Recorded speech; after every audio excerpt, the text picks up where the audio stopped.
Hello, everybody, and welcome to a very 35th episode of Roll20 Presents Tomb of Annihilation. It's been 1,000 years in It really Dale has. reckoning. It's Yeah. been 1,000 years. Like the last time that we played, it was the Middle Ages, and we literally had swords and armor, and How did the we internet was on broadcast from the Middle Ages? sorcery, Magic. mighty sorcery So- of an age long forgotten. so you are the one they refer to as Merlin. That's right. That's right. So hello everybody, welcome. As you can see, we're absent one little fox. So this is a thing. Andrew, the player of Little Fox, has been ill of late, and as a result, not been physically well enough to be on streams. So if you would like to wish them well and a quick recovery, pop over to Twitter. Their Twitter is Commuting Crow, and be like, hey, we miss you. Feel better. So they are there. We wish them a quick recovery. And in the meantime, we are going to we're going to carry on with the adventure. And I think that's kind of the first thing. It's kind of the first thing that we want to talk about. Like, so the trick with verisimilitude and character stuff is that you can kind of be like, okay, well, I'll just ignore the fact that this character isn't here, right? Or you can be like, someone else play the character, or you can be like, the GM play the character. There are lots and lots of different ways to kind of like get around a character being absent for a long period of time. We've done this a couple of times on the show. Folks not been able to make episodes. But this may be a longer, like a more extended leave of absence from the show. So rather than be like, okay, somebody else play Little Fox or whatever, I was thinking that while everyone else was unconscious, perhaps Little Fox broke free and escaped the fane of the Night Serpent. Something that will become or could become evident to the character I'm most concerned about is Ishii, right? Like let Ishii know, like, Little Fox got away, and later you can maybe like, you can reunite with Little Fox. But for now, because the thing is, I don't want to put you in a position where you'd be like, no, Ishii wouldn't leave without Little Fox, where we know that is impossible. You will not find, it's not going to happen. Yeah, and that's the thing. Like, I can't do that, obviously. Yeah, right. And that's the trick, right? Is then why we talk about it as a group, to be like, okay, cool. So as players, we will agree to do this thing, and then as characters, we will reflect our player priorities. Yeah, that sounds good. That's how you keep games going. So yeah, I mean, under the assumption that Andrew and Little Fox will return in future, I think the easiest way to do it is to have Ishii learn that Little Fox has like broken free and escaped, so that you don't have to be like, well, let's dick around in here until we find Little Fox. It's one of those things where we can do the whole like, we were all unconscious, but I woke up to see Little Fox breaking her chains and raging out or something. Yeah, and maybe that's the beginning of the episode, right? Is that a sort of the dream / like opening sequence of like remembering being, Ishii is the one that remembers being sort of like mishandled at the hands of the Yuan-Ti. And then seeing vaguely, maybe you don't remember you don't know which parts are real and which parts were dreams, but you remember seeing Little Fox like killing a Yuan-Ti with her bare hands and like looking, sadly, ruefully at you and having to escape, maybe promising to like return for you or whatever, but breaking free of her chains and escaping the Yuan-Ti prison. However, the three of you yet remain in the... We must still escape. That's right. The three of you are still in the slave pits of the Yuan-Ti. So let's talk about that. So you obviously you don't have any of your equipment. You've been stripped down to your adventurer skivvies. So weapons, bags, the whole 9 yards. Nobody has like magic. Now, they're smart enough to take magic jewelry off you, so even if you had, like, rings or whatever, those would be taken. The one thing... And we'd made the point that my holy symbol was on my shield? I believe so, yes. I believe that was the case. Okay. I mean, they would have taken that, too. Yeah, that's like, I just want to know if I had it or not. Yeah, no, you don't have anything. Nobody has anything, except Nubub. Nubub is still around because Nubub is just a rat or whatever. Yes. Cute little mouse. Yes, So the mouse. Yeah, the UNT don't care about that. They're just like, they probably just thought that it was a mouse trying to steal your stuff, or you had food in your pockets, which is true. Which is true, I did. So they wouldn't have noticed. So I think probably when we fade in, it's on Ishi with Nubub like poking at you, like, "Hey, are you still alive?" Like climbing up on your arm, like no. So the three of you are not together. You do not find yourselves in the same place. Ishi, you are the only one who can see. Yeah, right. Chap points out that of course Nubub is with you because Nubub is Ubtao. So you can't get rid of a A god. quick question of mechanics. Yeah. Was this a long rest? No. Okay. No. You don't get long rests in Yuan Ti prison. So Okay, I just don't know. I just wanna yeah, sure. you were unconscious for an extended period of time, but no. Oh. So anyway, you're the only one that can see, Ishi, and you are in essentially like a cylindrical, vaguely cylindrical like hole. You are at the bottom of a hole. It's more comfortable for you than it will be for the other two, but it's like at the bottom of a small well, and your hands are manacled above you on a chain that extends up about as far as you can see.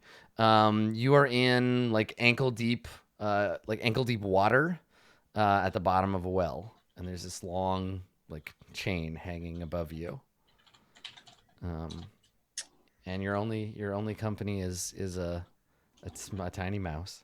Okay. I'm just like waking up a little bit from unconsciousness. I assume like the couple of hours has passed or what have you. Like, It could have I been mean, days for all you yeah, know. I mean, Yeah, I don't you have know. like Um, you feel like shit because you got beat on by a hydra and then several yuan ti. I got a mouse on the end of my nose. Yep. I go like, well, where are the others? Are they here? I'm like just talking to Nava like Yeah. they're gonna reply. Nubub squeaks. The funny thing is, and maybe it occurs to you, like you can't understand Nubub, but it's like It's it's trying to possible that communicate. yeah, it's Like, possible that Nava understands. yeah, Nubub looks at you and like sadly like chirps in mouse. He squeaks at you. Okay. First things first. I gotta get down from here somehow. Yeah. I mean, you're pretty down as it is. You're down to begin with, and you can get yourself to your feet though. The chain is pretty long. Can I like reach any of the mechanism with like my hands or anything? Like if there comes some kind of lock on it or Yeah, you want to like try to feel around. yeah, because I can open locks. I just Yeah. It's not made for. I don't have my tool. Yeah. Yeah, it's not made for little kobold hands, right? Like the manacles are pretty big. Might be able to slide a hand out of it. Yeah. Do you want to try? Like you've got some give. I'm pretty good at that. So let's try and I'll try and sleight of hands my way out of this Okay. manacle. Give me a second. I'll just check and see if the adventure has Sure, yeah. a specific DC. DC. Yeah. Let's take a look. Okay, so Serpent. You're in section 8. Okay. How tall are you? 2'8". Okay, so you actually can't feel the ground. You are in Okay. the water is up to 3 feet, but also the length of the chain is for like taller people. So you're hanging from your wrists and you can't feel you're like kicking in the water. Like pushing off the wall a little bit. Yeah. There is some faint light from above. The pit is not actually it's not actually that deep total. So if you actually look up the pits, they're not tunnels. They're more like bell-shaped chambers underground, and it's actually only 10 feet deep. Okay. So you're hanging from the chains, some of these, and then above you can see a heavy metal grate sitting on top like a lid. Okay, so you're in the chains. And you're alone. There are other manacles hanging from the end of the chain, but they're empty. Let's see. See the manacles? Wait, they can manacle like several people in the same pit? Yeah. They manacle 3 of you together and dump you in the pit. Oh, that would be rough. Yeah, just wait till it's your turn. Let's see here. Is there anything about slipping the binds? It says see manacles and shackles for rules for breaking, escaping, and unlocking them. So I guess that's Okay, so something there's in probably the- an item in the PHP or Yeah. something. It's like manacles. Let's take a look. Manacles. Chat's like, your wrists are hella dislocated. You don't know kobold biology. Maybe their wrists are very durable. I mean, your wrist would only be dislocated if you were heavy and you were hanging there for a long time. Yeah, Ishi weighs like 30 pounds. Or if they put the manacles on you and dropped you in the pit and there was a hard stop at the end. That's true, yeah. Okay, yes, yeah, you can try to make a dexterity check to try to. Oh, dexterity check? All right. Yeah. It's not a save, it's just a dex I'll check? give you advantage because of your tiny little wrists. Okay. And yeah, so it's just not, a dex. Not sleight of hand? Yeah, okay. No. 22. Nice. Okay, yeah, you like squeeze your little hands out of there. And then yeah. Stubby claws out of there. Yeah. And then yeah, drop into the pool of water. Yep. I don't know if this is better. How does the wall look? Like, could I climb it? Maybe.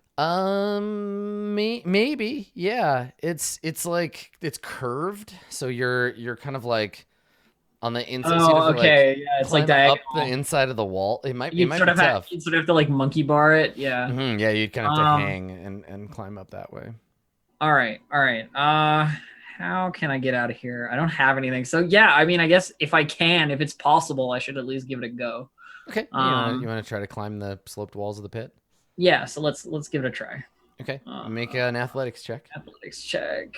16. You are not. No, able. I can't. No. Can't get enough. Too slippery, too angled, and you climb part way up and then fall back into the murky water of the pit. Okay. I'm just gonna shout. I think I'm just gonna be like, "Hey, can anybody hear me?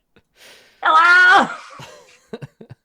So Malik and Arcturus, can you make a check? Make a like a Constitution save. Let's see if you wake up. Con save. Yeah. Okay. Yeah. 12. Yeah. So familiar shouting draws you back from your traumatized unconsciousness. Now let me see. For you, Ishi is alone, but let's see for the two of you. Arcturus, there are 3 other people down in this pit with you. What? Yeah, you're in this pit with 3 other people, and Malik, there is one in the pit with you. So let me see. As you wake up, Arcturus, there are 3 unconscious people. They're on manacles? Yes, you're all manacled together onto a chain, and like some of you are hanging back to back. One of them is like turned facing. It's hard to, yeah. And I think, yeah, right. I think you're facing away from them. You can feel other like people touching you, but they are all either not saying anything or they're unconscious. And Malik, you wake up, and again, yeah, both of you can't see anything. So you feel, Malik, behind you, something touching your like shoulder and your back, and it's like kind of slimy or like slippery feeling. At first you think it's a wall, but then you're like, and you like pull away and it moves, and you hear the chains like rattle. But the two of you kind of like come to. You wake up. Are you? And I like kind of am like moving around a little bit and like testing the bonds, and then like when I feel like other people, I'm just like, hello. I'm trying to see if any of them are like awake or alive or anything. Hey, anyone? Like calling from the other pit. Wait, Ishi? And I'm like trying to jostle and see if it's like in here that Ishi is, or like it's echoing. It's from somewhere. It's like from somewhere else. And yeah, you hear a voice. Someone else who's chained to the same section as you says. You hear a Chultan man's like a deeper voice say, "Shh, quiet. And tell your friend to be quiet too, or the Yuan-ti will come with their whips." Oh, well, that solves that issue. Ishi, Best. I'm trying not to yell, but also like get so that you can Yell hear. whispering. Yeah, yell whispering. Good. Best not make too much noise. I'm here. What? You're not Malik, right? I mean, Malik, what are you doing? You hear some like whispering, and then you hear your name.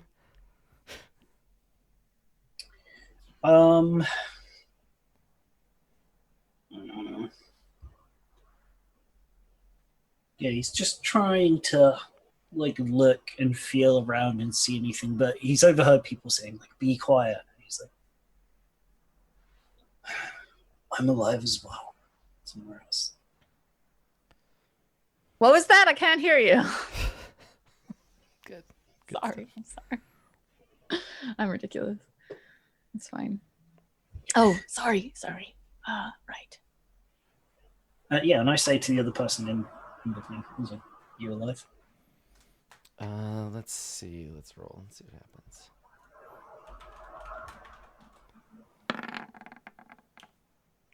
No. This person, they might be dead for all you know. Like, it's just like hanging dead weight. And how are we? Sorry, I didn't quite get a good sense for Yeah. how we're tied. Like, is there a way to like? let me draw it for you. Let me take you to my the scratch pad, and I'll just draw a terrible drawing. Welcome to terrible Dungeon Master drawings featuring Adam Coble. Okay, let me. Yay! I know, right? It's the best. So, okay, so there's a crossbow at one end of the hallway, and tied to the trigger of the crossbow is a rope. And then, okay, so, hey, it's my last terrible drawing. All right, so let me clear this traumatizing experience. Okay, everybody see the map? Yes. Okay, so if this line is the floor, then you are underneath the floor in a bell-shaped hole. This is you down here. Up above, there is a chain. Oh, that's very light. You can't see that. There's a chain that hangs down from above. That's a chain there. You are hanging on the end of the chain by your wrists. And then your friend, F for friend, your friend is also chained to the end of the thing. And then down here at the bottom, that's the wrong color. Let me find some good swampy green. Okay, and in the bottom, there's like 3 feet of smudgy water. It's gross. It smells bad. So there you go. So that's you. That's where you're at. This is the situation that you're living in. And do our feet like touch the ground beneath the smudgy water? Yeah, because you're tall. You're tall enough, right? Okay, that was it. And then our arms are above Your our arms head. are above your head. Yeah. In manacles, like classic fantasy. Yeah. Okay. Mm-hmm. Stinky swamp oubliette. Yeah, and I guess the walls are kind of far enough away that I can't kick my legs out and reach them or anything. It's 10 feet. You mean you can't see any of this shit, but it's 10 feet across, and yeah, I'm just trying to get a sense for. I have a plan, a tiny plan. Okay. Can I climb the chain I just got myself unhooked from, if I can reach it, up to the top where it's hanging? Yeah, totally. All right, well, let's do that, because it's going to be close enough to the gate on top that I may be able to like move it. Okay. So I guess athletics check? Yes. I'm going to use my inspiration for this. Okay, sure. Yay, nice. 21. Okay. All right, yeah, it's the chain is like wet and a bit slimy, but no, you're okay climbing it. You're again, same thing. Your little fingers get into the links, and so you can scramble up the chain.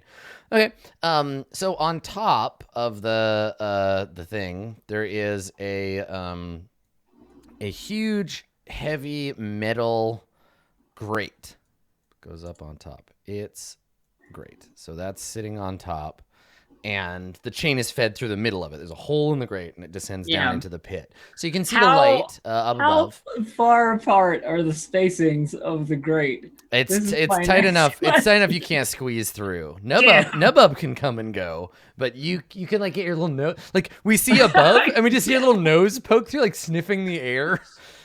little red like claw hands. Yeah, trying to get like a look at like, what's little up rat there. lizard face. So when you look up above, I guess you can see the ceiling, which is just like a stone ceiling. The room above is lit by torches because you don't all see in the dark. And it looks to you can see some kind of mechanism above that the chain is like wound around. It's probably not that big, but there's like a barrel or something, not like but you know what I mean, like a feeding mechanism for this thing that is attached to the floor. Is there anything on the grate that looks like I could open it with anything but like brute strength? Is it just heavy and lying over the hole? Yeah. Or is it So like from here, gate? let me see. From here, I would assume it's like locked. it not may just, just be like, that it's heavy. Stuck on. I mean, it may just be that it's heavy and it's on top of a large overhang. Yeah, like I I, mean, can imagine possibly. that being the thing. Yeah. Let me take a quick look here. Section 8. Okay. So yeah. Circular iron grate. The grate seems to be connected to this thing. So the thing above you, Okay, so It's- that's what I. That's it's what I all need. some like large piece of machinery, and you can see a winch on one side.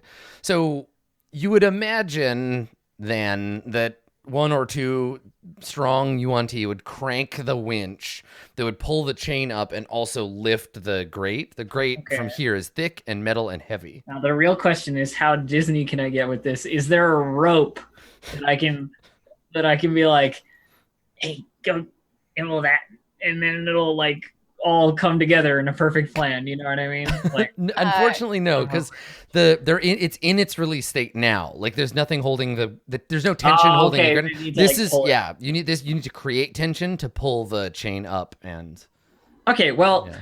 the next thing is, can I move the grate? I guess. I have a question that I would like to ask the person inside of my area, if I could. Please.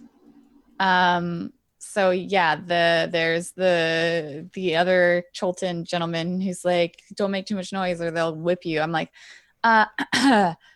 sir, do they come down here to administer punishment, or do they take us up there? I just, all of this doesn't seem very conducive to getting a whip down in here. You'd think they'd want to like see that it hits or what have you. If you keep making noise, they will come and they will drag us out of this pit and they will punish us. How many of them generally come, if you have experience with this? I try not to get punished. I do as I'm But you know told. that it happens. And he says, I have seen others anger the Yuan-Ti. I am smarter than that. Evidently not, because you're here. Insubordination got me into this mess in the first place, and I am not going to suffer it again. I'm biding my time. I'd rather be a living slave than a dead man. I'm just, well, if they have to take us out to punish us, perhaps that would be a good opportunity to leave. Maybe. I don't know. What are you going to do? Ask them nicely? I think that we already tried that, and it ended with a brutal slaughter and near death. So no, I'm not going to ask them nicely. You were the ones responsible for all that ruckus before? Yes. I mean, unless there was another ruckus while I was unconscious. I would assume that that's two. I mean, how many ruckuses does one? It's yes. So there's a moment of quiet, and he says, You're going to need to learn how to control that tongue, or you're going to lose it. Now keep quiet. How from the talking with and hearing Ishi and Malik before, like how loud would I have to be for them to hear and understand me? You have to yell for have to Ishi yell. and Malik to hear you. Yeah. Okay. Yeah, like I'm sure we can hear the echoes of indiscriminate Yeah, whispering. you hear whispering, but there's if you weren't standing in the room like above the pit, there's a lot of echoing too, right? Because you're in a little like chamber. And the two other people on my chain haven't said anything or moved. No, they're either unconscious or dead. Yeah. Okay. Hey, Ishi. you feel like yes, you what? feel the other prisoner like nudge you once hard with a knee, and then just like quiet, like, and you can he's now gone from trying to convince you to thinking about what he's gonna say when the Yuan-Ti show up so that he doesn't get whipped and you do instead. Yeah, that's fine. Evidently, if we are loud enough, the Yuan-Ti might let us out.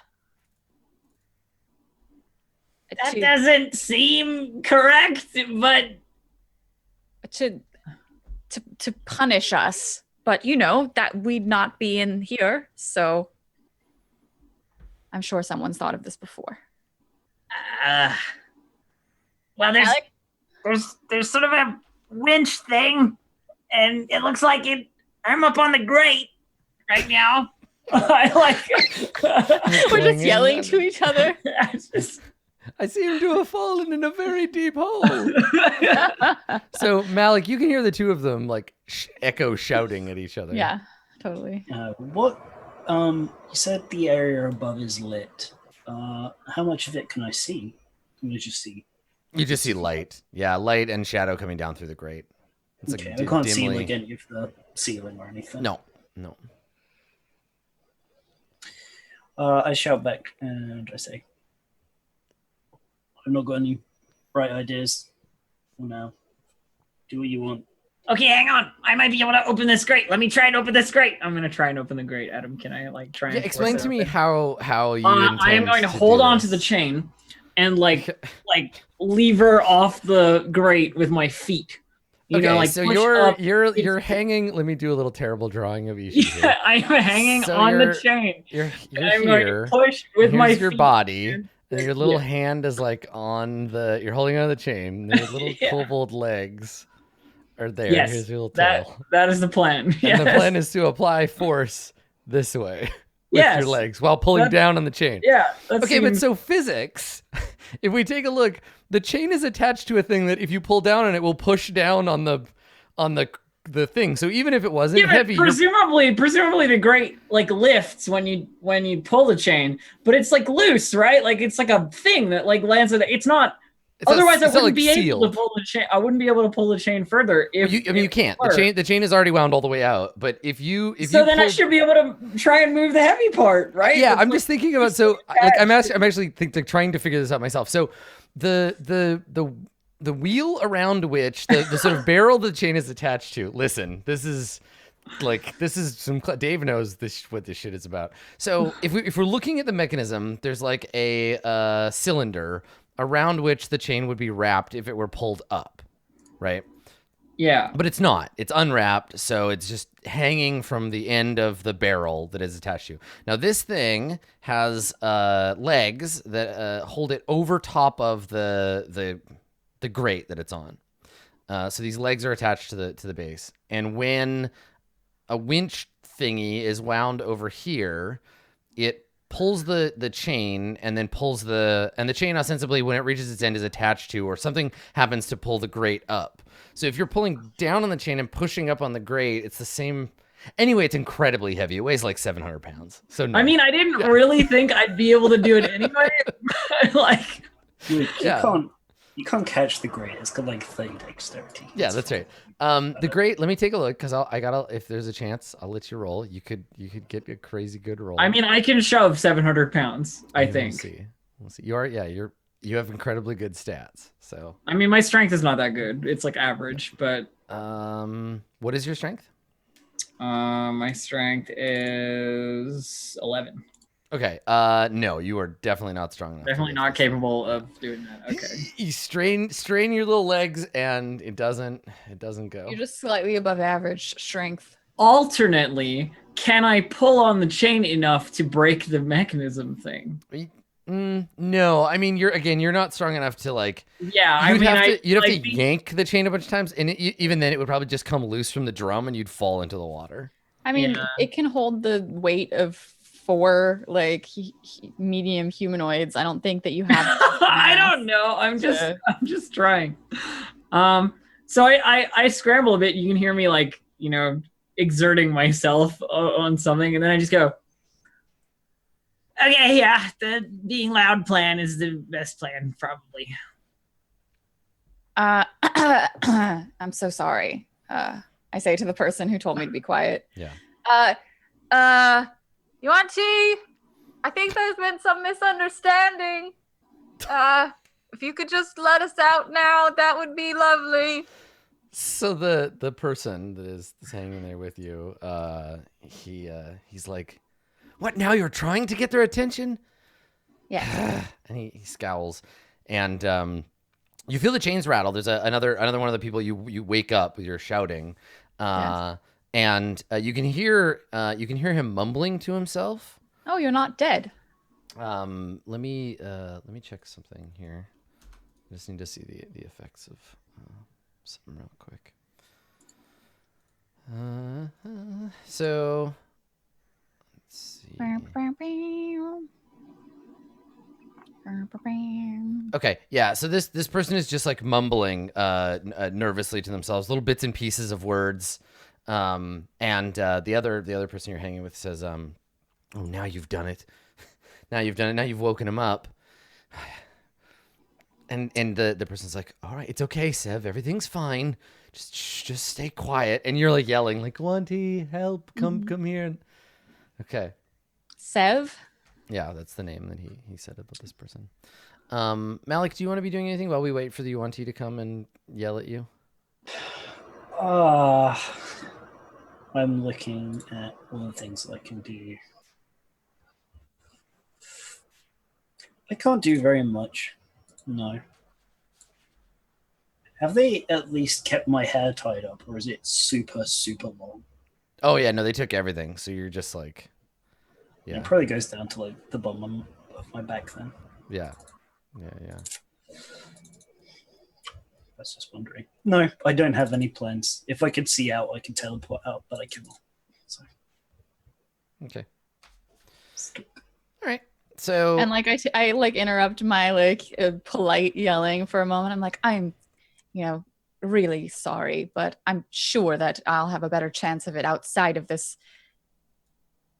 lovely pit.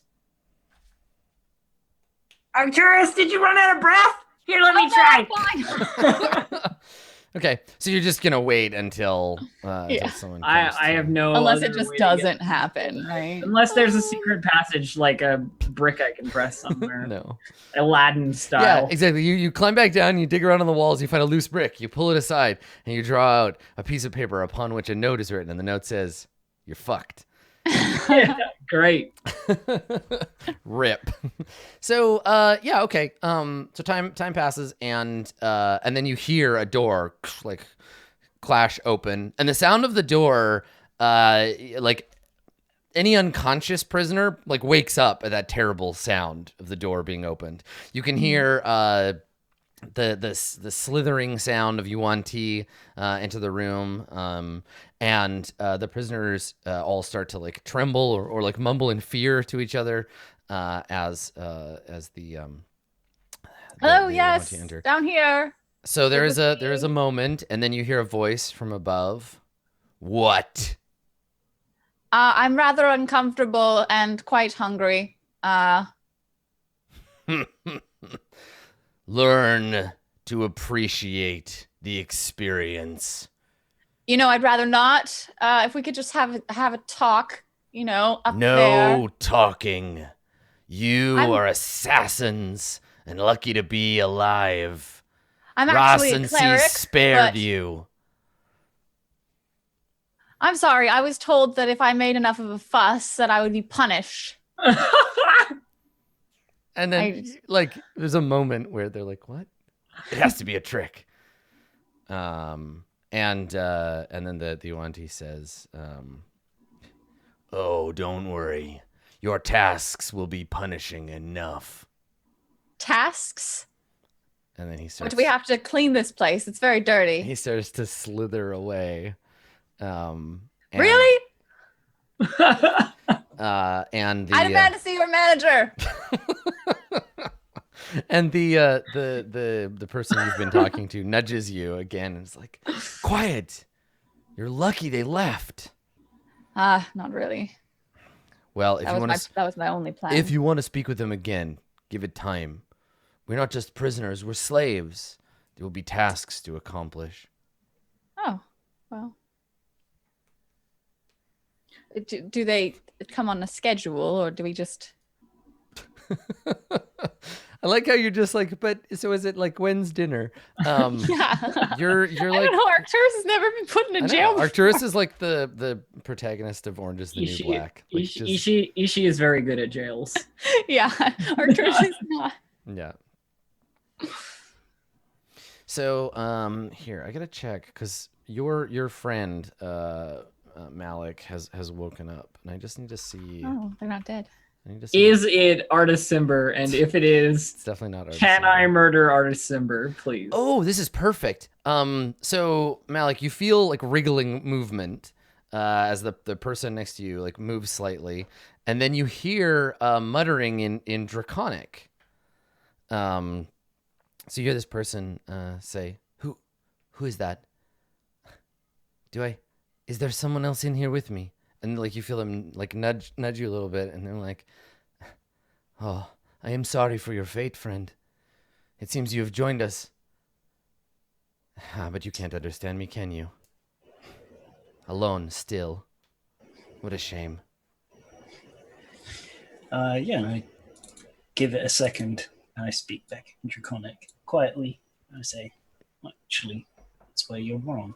I do understand. And there's like a gasp, and it's like, "A miracle of the Fire Lord.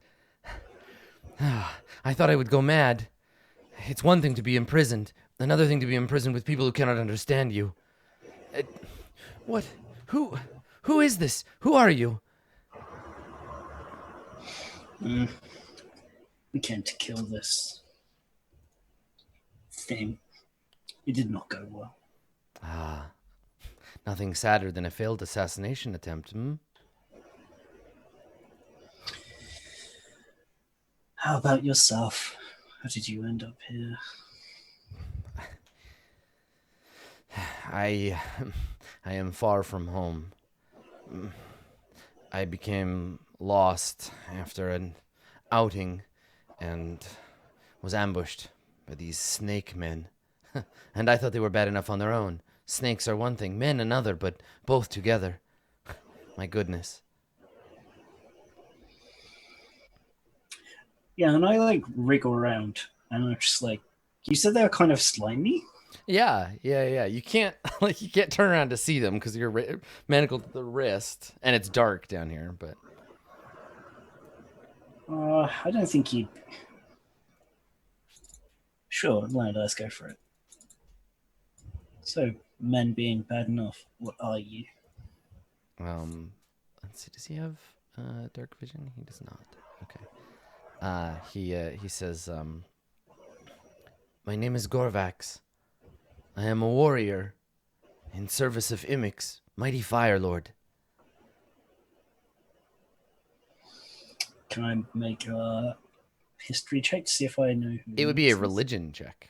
A religion check. Yeah, you can make a religion check. I'll go for it. Okay. Nope. You're like Imex. I'm Ibex. He worships an ibex, which is like a kind of a desert ungulate, I think. Yep. I shrug because he can tell I shrug because I like my shoulders move. I probably scratch him like lightly with my scales. Yeah. I'll say, well, hopefully you'll be of use then when we break out. And who are you, friend? My name is Malik. I am a sorcerer. Ah, well, good luck for us, though not a very good one, I think. Or maybe you're a better sorcerer than you are an assassin?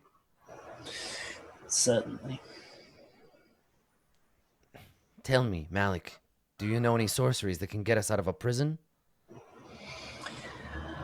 All I need is for them to remove the gate. The grate. We can teleport our powerful. Could conjure fire. Let's see where that led us. And when you say fire, he sighs, and it's like a crackling sound, like throwing like water on a pan that's hot. So he lets out this crackling sigh, and he says, "Ah, fire, greatest blessing. I would give each and every one of these hideous snakes a taste of it. Perhaps it is fate, destiny that the Fire Lord has brought you to me. Perhaps alone we are prisoners, but together, together flame might catch. Do you have a plan, friend Malik?" We'll have to see what these tasks they give us are. See how rigorous they are in keeping watch. Then we can work something out, I'm sure. And he says, "Yes, patience. Though I think much longer down here in the damp, I'm sorry. I might find myself extinguished altogether. But my hope is kindled. I am glad that you are here. Not for you, but for me, of course. For you, I wish you could be anywhere else. All of us that." Yes. Yeah, and then the two of you fall into kind of like a sullen, damp silence at the bottom of this watery prison. Yeah, I just don't want to talk too much. I don't know when I'm going to get next water. Yeah, right. So does anybody else want to do anything, or do we cut until the when the UNT arrive to give you your task? I think that I've already done a fair bit. I mean, maybe just like try and like with the three other people hanging on this thing, like test the limits of the chain's like range and see if I can touch the floor or the sides. Like just be, inquisitive and annoying. Like I want to just like test the limits on any direction of the chain. Mm-hmm. Yeah, you're like the velociraptor testing the fence. Yeah.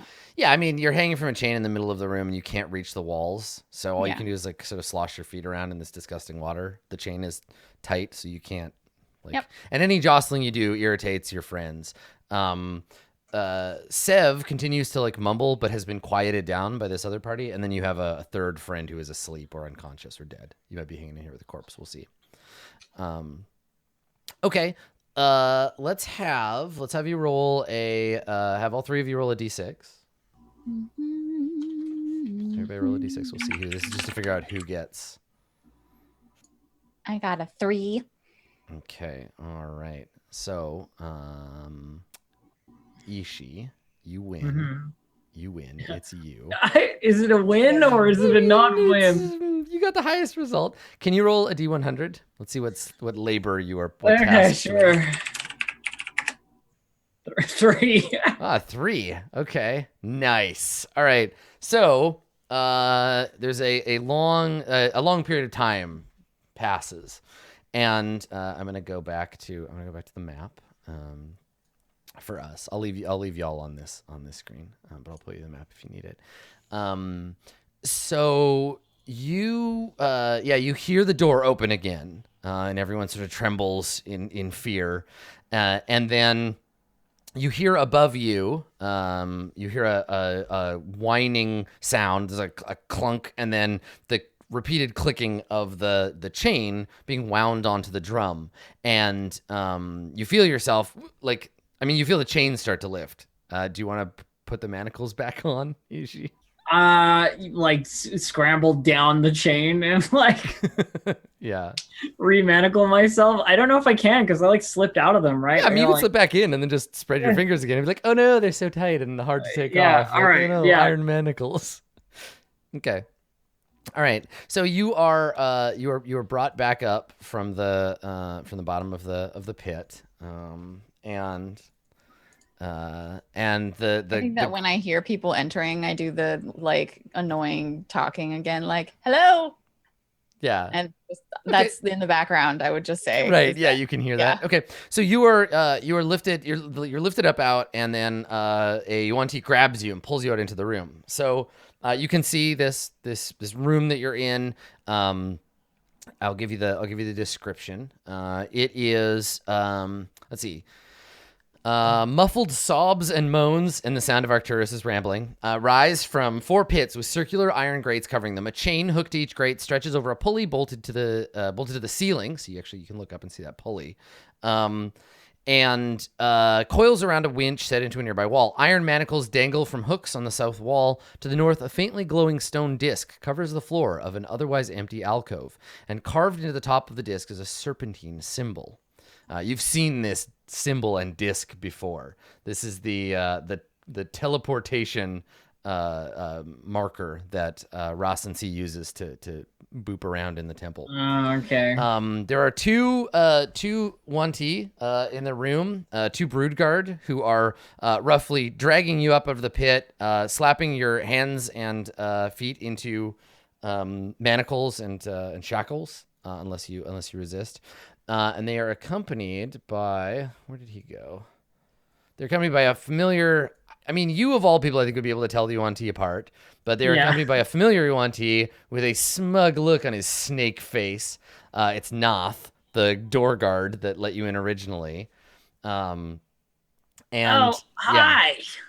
And he says, I have use of you, kobold. And one of the Broodguard like gives you a shove towards the door. What, me specifically? You're not gonna bring anybody else? I'll just Yes, me? what about me? I would love to be useful. And I mean, I think if somebody wants to try to like goad him into bringing them, mainly though he's here to humiliate you particularly. I'm good at many things. Terrible attempt. Terrible. You can make a persuasion attempt at disadvantage if you want. Okay, cool. I'll do it. I'm good at many things. That's your Arcturus gambit. I see. 7. No. So Noth is like, quiet meat, all in good time for you. And then he turns to you, Ishi, and says, "This way." And like gives you a little shove, and he's opened. All right.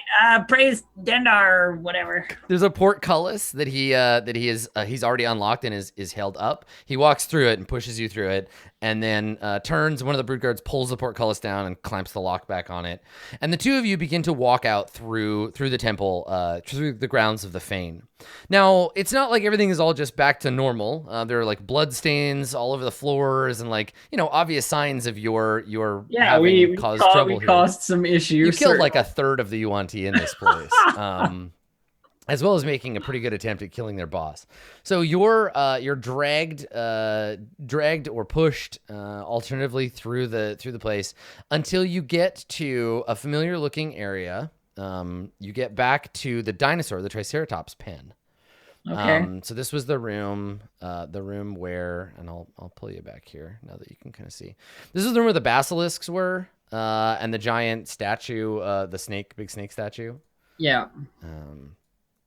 So you get drawn back over to that room. They walk you back over there, and you notice upon arrival that the pit or the pen where the Triceratops is like very, very dirty. It's full of dinosaur poop. There's a huge pile of Triceratops poop. There is a couple of empty wagons, and there's a shovel. And Noth shoves you towards the pile of poop, and says to you, "Clean the pen."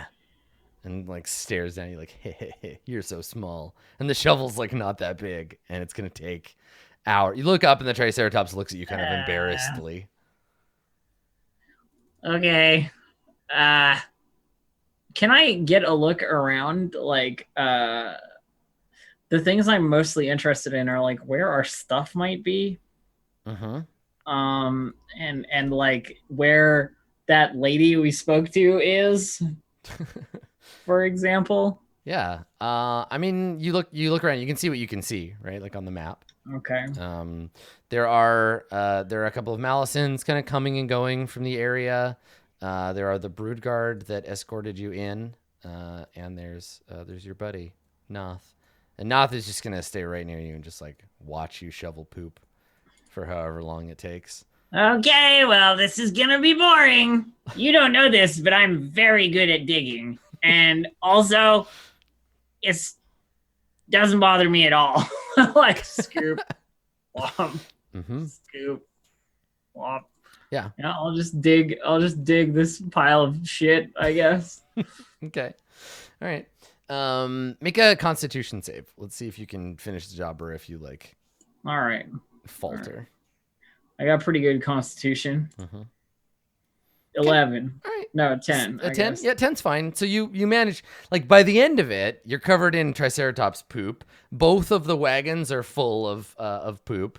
And your She has a very pointed eye out for anyone coming or going in this area while she's doing this. And your arms and legs are like trembling with exhaustion.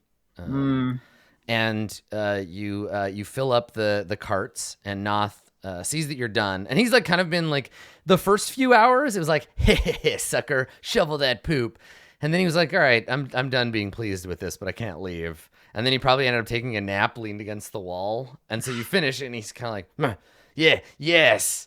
I hope you've enjoyed your punishment, for this will be the rest of your miserable little life for daring cross Ross and sea. Yes, I look at him. You regret your choices. I look at him dead in the eyes while he's doing his monologue here, and I go, "Yeah, yeah, right. Like, I'm a kobold, man. I don't give a fuck about this shit. Could be worse." Yeah. Okay. All right. So you're led back after that. You want to make a perception check for anything you might have like viewed. Yes, indeed. I need to get back my hat and cloak. Obviously, it's very important. 27. Well, I would love to tell you that your patience was rewarded by like, you know, 2 UNT going by carrying your stuff, and then one being like, "Where are you two going?" And then being like, "Oh, I'm just gonna go down that hallway to Area 4." Area 4? I can't remember where that is. Where's Area 4 again? Well, Adam, this is a prefab adventure. I just assumed that sort of stuff was written into the module. Yeah, and he leaves behind on the ground a map because he's so forgetful of how to get to Area 4 with an inventory list of what's being stored. There's also a note that says, if you need the prisoner's gear, you can find it stored in a chest. Here's the key attached to this note. Yeah, exactly. Yeah. Once you get there, the key code is written on the wall somewhere. Yeah. No, it's pretty like it's pretty quiet. Like the basilisks get fed at some point. They bring some like meat for them. You're pretty sure you see like a human arm in the chum bucket. Okay. So the basilisks eat some flesh. You see UNT of various sorts, and the brood guards just kind of like coming and going. But no obvious like signs of no intelligence to be gathered here before you are inevitably by Noth returned to your pit, having learned your lesson, of course, obviously. Learned your lesson and returned. So yeah, hours pass. You have something you want to do? Okay. Before we do hours pass, yeah. Can I, on my way back to the prison, scoop very sleight of handedly like a rock or something, like something sizable enough that I could leave it where the grate's gonna fall and have enough space between the grate and the ground that I can get out?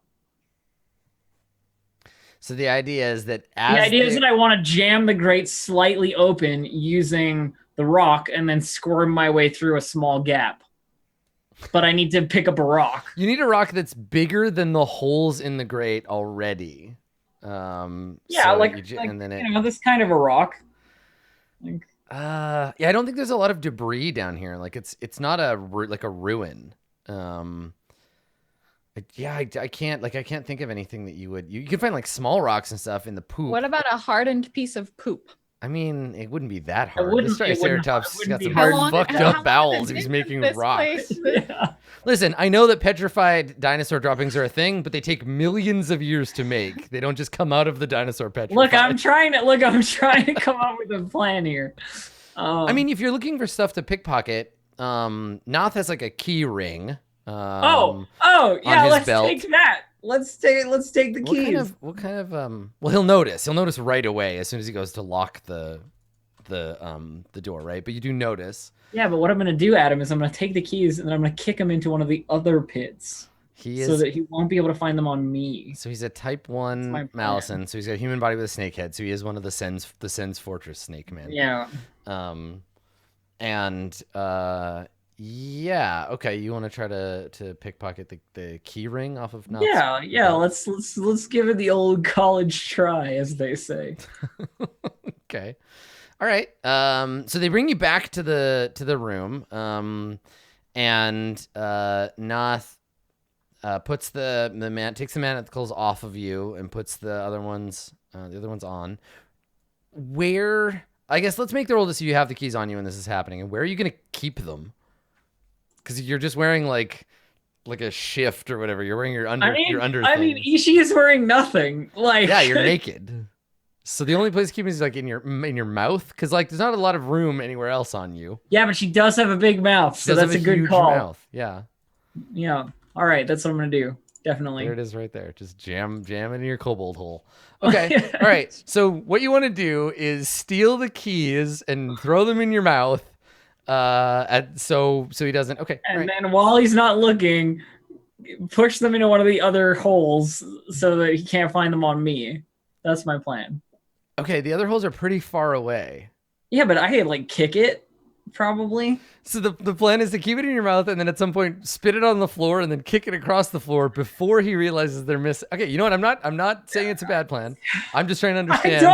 There's not a lot of good plans. I'm just trying to understand what the plan is. I'm not judging it. We're not prejudging its success. Right. So I'm putting the key. I gotta get the keys first. Okay, let's see if you can get the keys. Let's see if I can get the keys. You're walking in front of him, but your little tail like sneaks up behind. Yeah, exactly. We're just gonna whoop.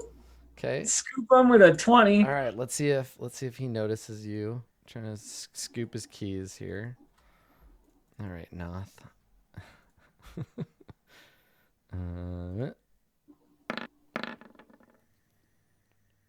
Okay, he does not notice you taking the keys from his belt. Okay. Okay. Now comes the part of the plan that definitely. So you get into the room, and the brood guard like lumber over to the winch, and they pull the chain over and like clap your wrists in the manacles. I'm yelling again, but it's a little bit quieter and like, I'm hungry. Don't you feed us? I'm waiting for them to turn or like look away while Arcturus is like moaning about something, or just like being annoying. I'm waiting for them to like look in a different direction so that I can quietly just like kick this, or like huck this, key ring into the pit I know Malik is in. Okay, you don't actually know that Malik is in that pit, but it is also the closest pit. So yeah, 6 of one, half dozen the other. That's fine then, yeah. Okay, all right. So you like have them in your mouth as they're putting the manacles on you, and then I like spit them to my teeth, and then just huck it with my lower jaw like a into lacrosse this stick. Yeah, into like this. A highlight scoop. Okay, all right. So let's have you make another sleight of hand check to see if you can wiffle ball this shit into 17. Okay, all right, and I'll make one more. Now this one I'm gonna give advantage on because there's 3 of them in the room. All right. Trying to see. If this works, I'll be really surprised. Yeah. It's a good plan. Sort of. This is my best plan that I could have. It's the best. Yes. Okay. So slow motion, the like slimy kobold spitty keys tumble through the air, land on the grate, hang there a moment, like tottering, and then whoop, slip into the grate. Malik, a heavy iron key ring and keys bounce off your head and splash into the water. So something heavy lands on you and then splashes into the water. As soon as I hear the splash, I cough very loudly. Okay. So Noth gets you. You're hanging now from the winch by your wrists, and actually trying not to like slip from the manacles. Yeah, trying to stay in the manacles. Yeah. And Noth spread my hands wide. Noth looks at you and he says, "You and your friends, so loud, disrespectful. You'll learn in time, like the others."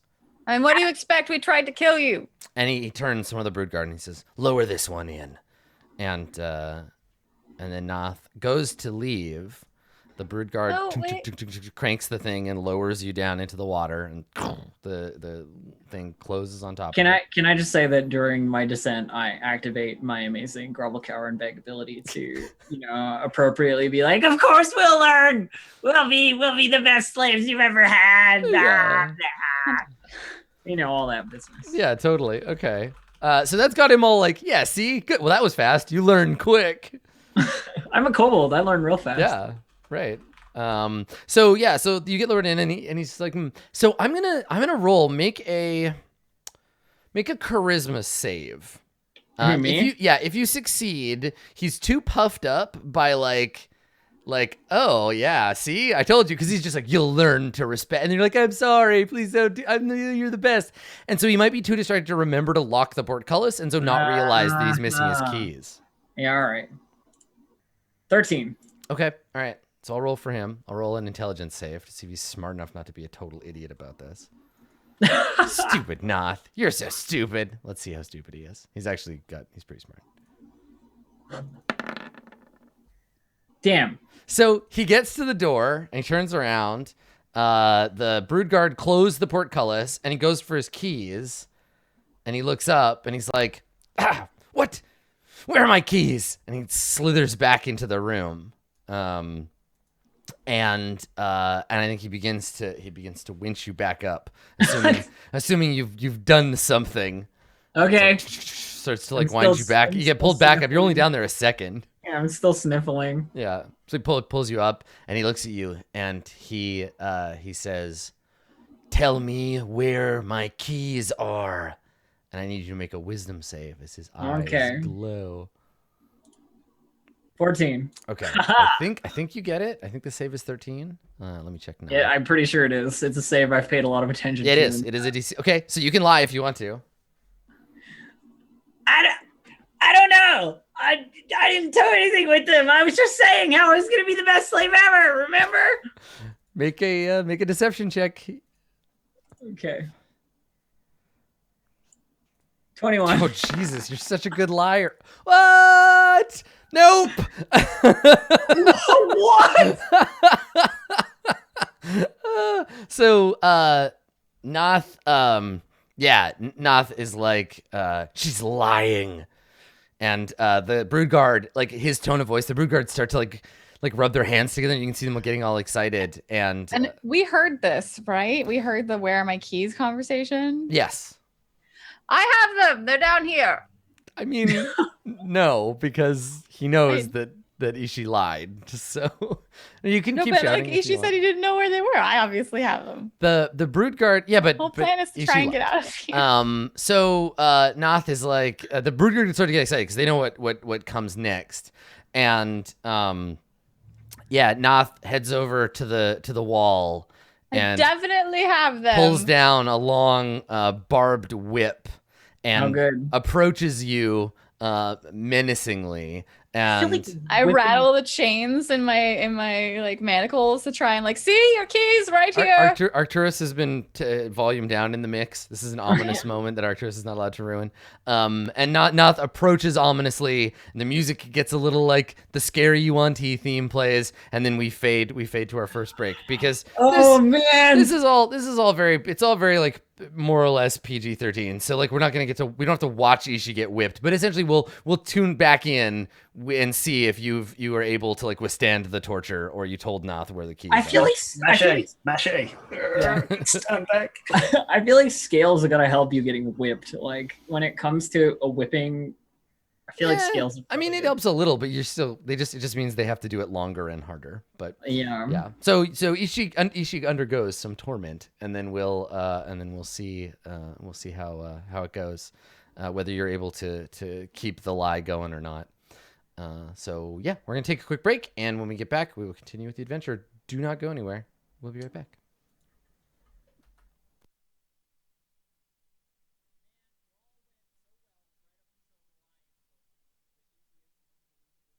This stream is brought to you by Roll20, an easy-to-use virtual tabletop dedicated to making tabletop RPGs accessible to everyone. Join the adventuring party at roll20.net.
Hello, everybody. Welcome back to the exciting adventures of being in a pit. Ishi, you are currently undergoing Han Solo treatment, right? This is the like, The off screen, like I think you'll tell us everything you know to get lowered down onto whatever the fuck that device was. But Like, it's just like a bed covered in sharp spikes. like, Why in that scene? Computer chips or whatever. Why in that scene did Han Solo not return to Chewbacca with like puncture wounds all over the front of him? Because it really looked like Vader was just lowering him onto a bed of hypodermic needles.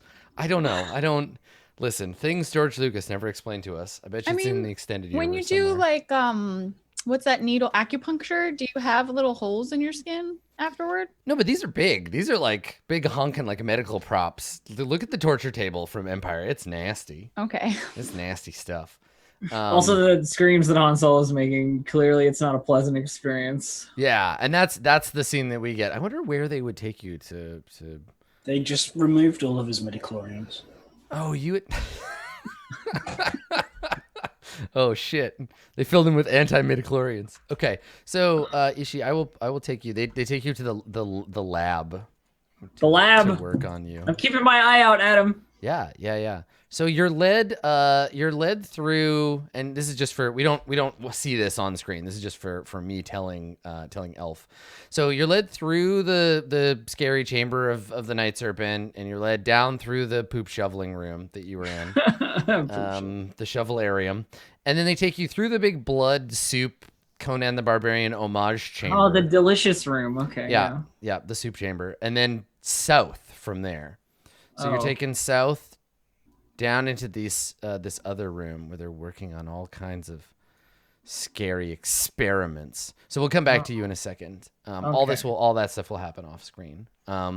Meanwhile, it's slave duty for someone else because they can't not work. So can I get a D6 roll from Malik and Arcturus, please?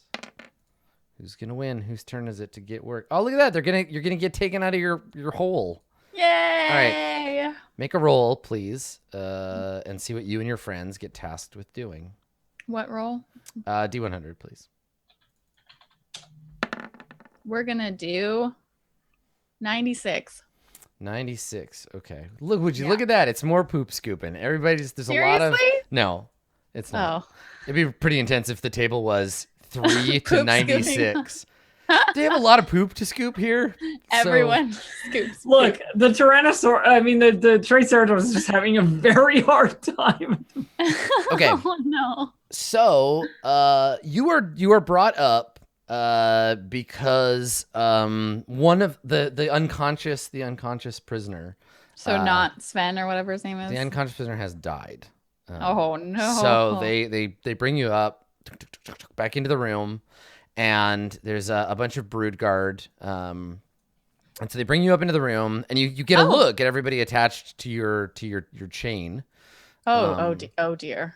So there are 3 people. There is an olive skinned young man, with bright green eyes, covered in like his chest and his neck and his arms are all covered in like deep scratches, and he's got like scars underneath the scratches too, and like some of them look like they've gotten infected from the water. And he's just like scratching at himself. As soon as they let him free, he tries to like peel his own skin off, basically. Like he's grabbing himself and like grab him and put him in manacles, and he just keeps looking at you, and he's like, the serpent within, I have to let it free. And he looks at you like, please, a knife, anything, something. And then they like smack him, like, quiet you, and he like turns away. Looking at him concernedly is a man who looks like he used to be like quite beefy, but he is atrophied. He's been here a long time. This is the source of the voice, and he's wearing a like loose, filthy, like cotton, not robes, but like a tunic and trousers that are cut off at the knees. He has hair that is probably like used to be like quite nice, like cut well and like kind of like curly, but is like a sort of natty like mess, starting to form dreadlocks that are like dirty and unkempt. He has very dark skin, and he looks at you and he says in his like this husky voice, he's like sees you looking at. What's the look on your face when you look at Sev, the person that was looking for like a knife? It's like, I think that like seeing the wounds and the like behavior, Arcturus probably goes into like a concerned like medical kind of thing. I would actually love to like make a medicine check. Sure.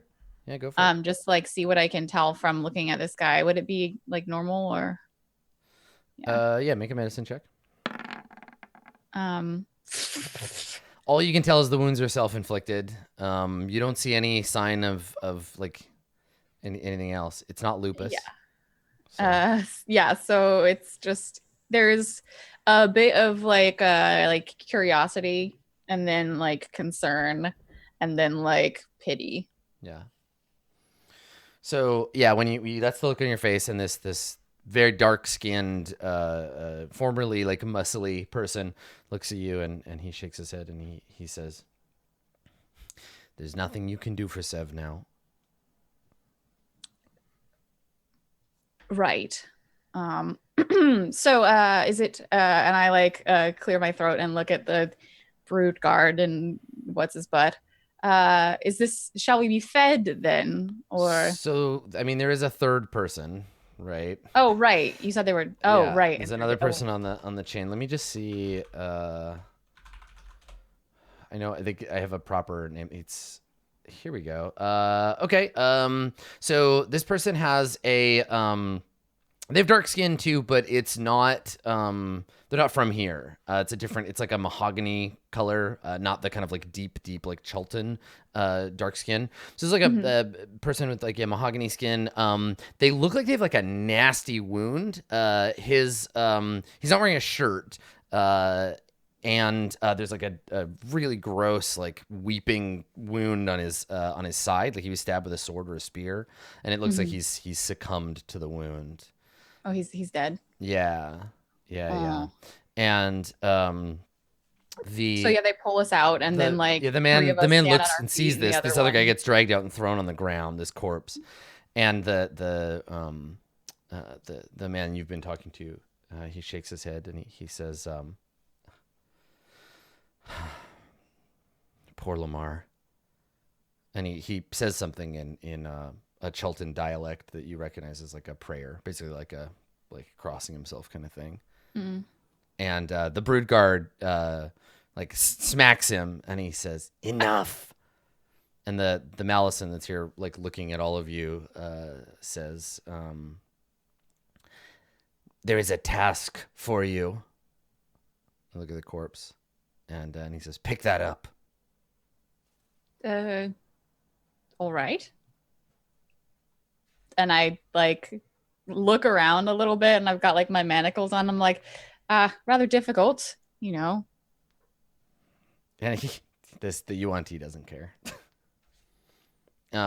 Your friend crouches down to pick up to help you, and he says, "Okay, I don't think he says anything. He just like he's sad because this other person died, and helps the two of you like kind of pick up the corpse, which is incredibly heavy.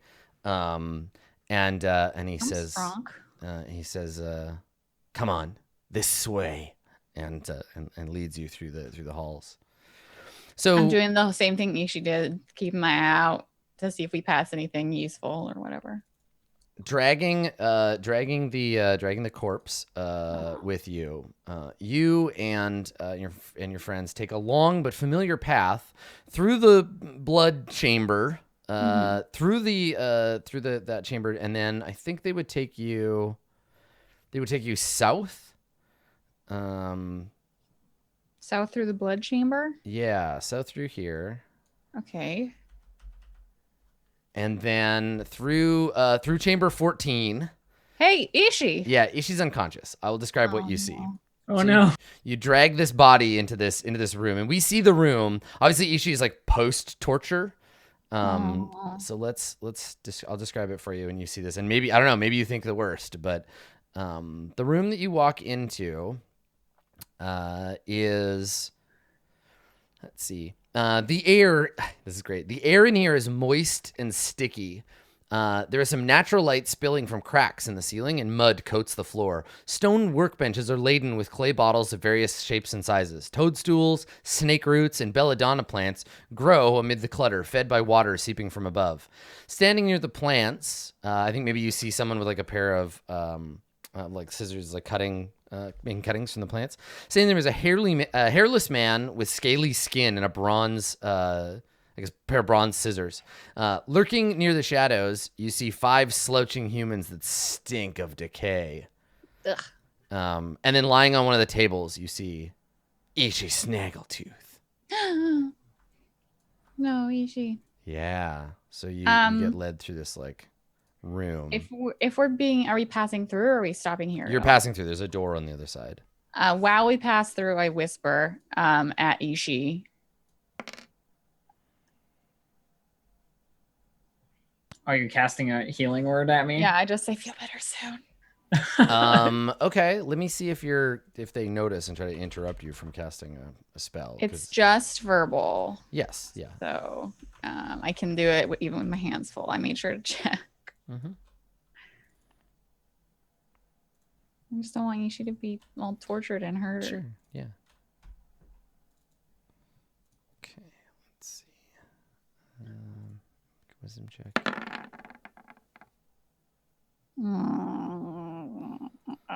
Okay. So you start to like pray for Ishi, and the Wanti with you like hits you like across the back.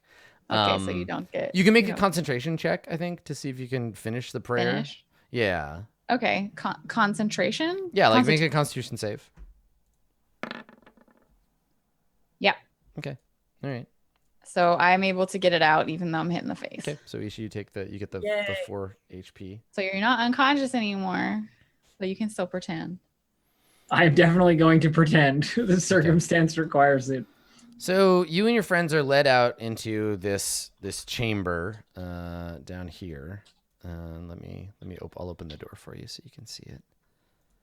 Boop.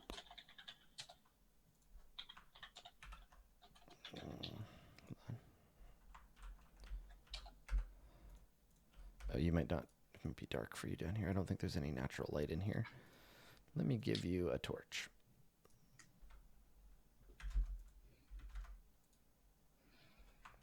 Okay, there you go. So you're led into a natural cavern. You're led into a cave. Okay. And the room is it's full of this water, this deep water, and there are a bunch of broodguard out here. You can see there are a couple of other tunnels that lead out, like over here and down here. And when you get in here, the Yuan-Ti that has led you says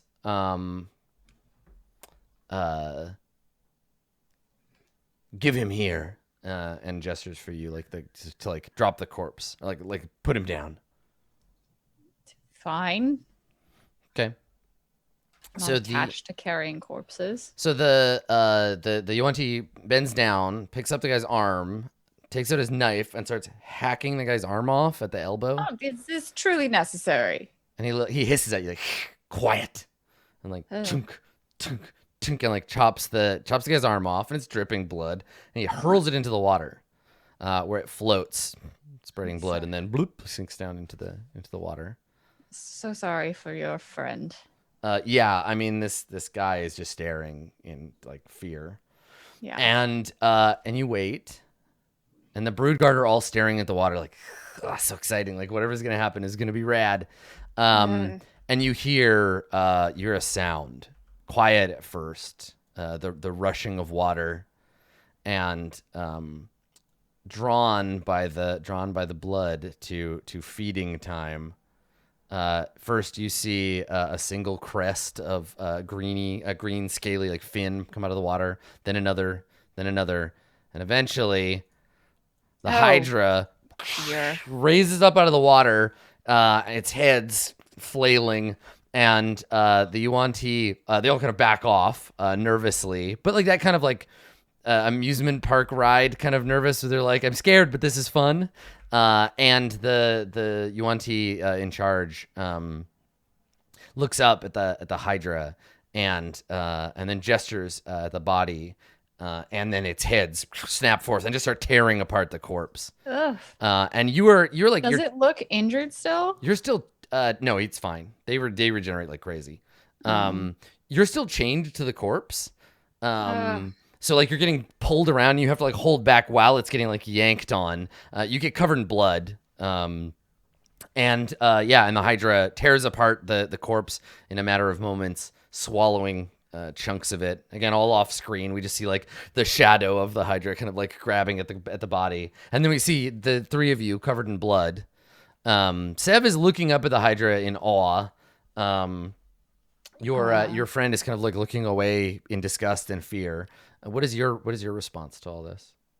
I'm like nervously looking around, like trying to like keep my hands out of the Hydra's several mouths and like looking at the like out of the corners of my eyes, because my eyes are straight on the Hydra, obviously, like looking at the brood guard, trying to make sure that we're not next, I guess.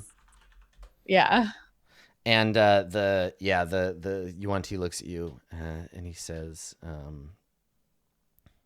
this is what happens when we run out of use for you. Remember that.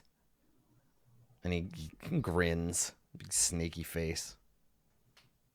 Yes, well, as I said, I'm quite useful.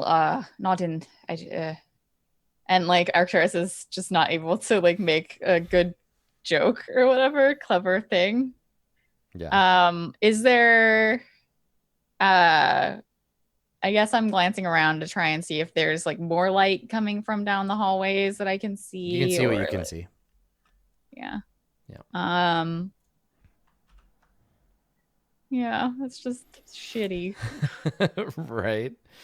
Okay. All right. So that's what Arcturus is up to. Let's see what task Malik gets put to. So Malik. I was going to ask actually. Yeah. While everybody was out of the room. Yep. I don't know what bonked on my head. I was never told. That's right. Yeah. Do you want to try to like fish for it? Okay. So yeah, something fell on your head and splashed in the water. So we cut back to that, and this is like several minutes ago. This is before everybody else gets dragged away. Make a. It's like it's invisible, and you're feeling around with your bare feet in the water. Make an acrobatics check.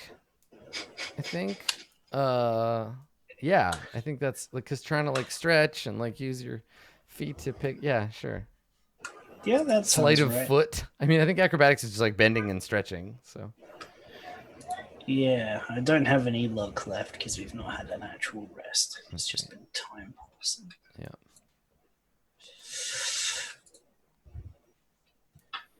Okay. Yeah, something is down there, but you couldn't, like, maybe we get because it's dark, you can't see where you're going. Maybe we see you, like, the edge of your toe touch it, but you do that thing where you, like, accidentally push it away. It's like, you can't get it. I say to everyone, I think my friend dropped something down here. I can't get it. Not tall enough.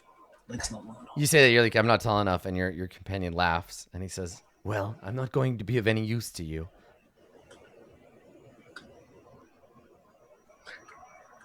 What's the deal with this, like, slimy boy? Honestly. Work it out.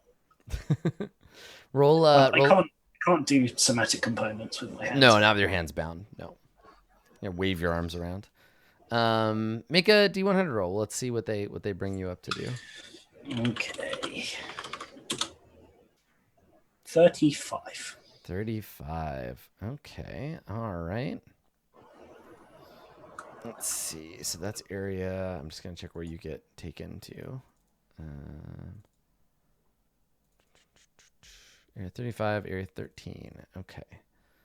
So you and your friend are dragged up from the pit, and you get your first kind of good look at your little companion here. And of course, I have a handout. Dun, dun, I have a dun. handout for this boy. Minus the sword and the shield and the belt. This is what your little He's friend so looks like. cute. Yeah. I love him. So, yeah, it's like a transparent, semi-transparent orange and red Okay. salamander boy. You can see his semi-gelatinous bone structure and his fiery vein. Though he's like quite dim now. He hasn't bathed himself in lava in some time. So, you get pulled up out of the pit, and he kind of flops to the ground, and he looks at you, and in Draconic he says, "A shame you have to see me this way. I'm much more majestic, I promise. I've just been down here too long." And then your handlers, the brood guard, pick you up and push you along.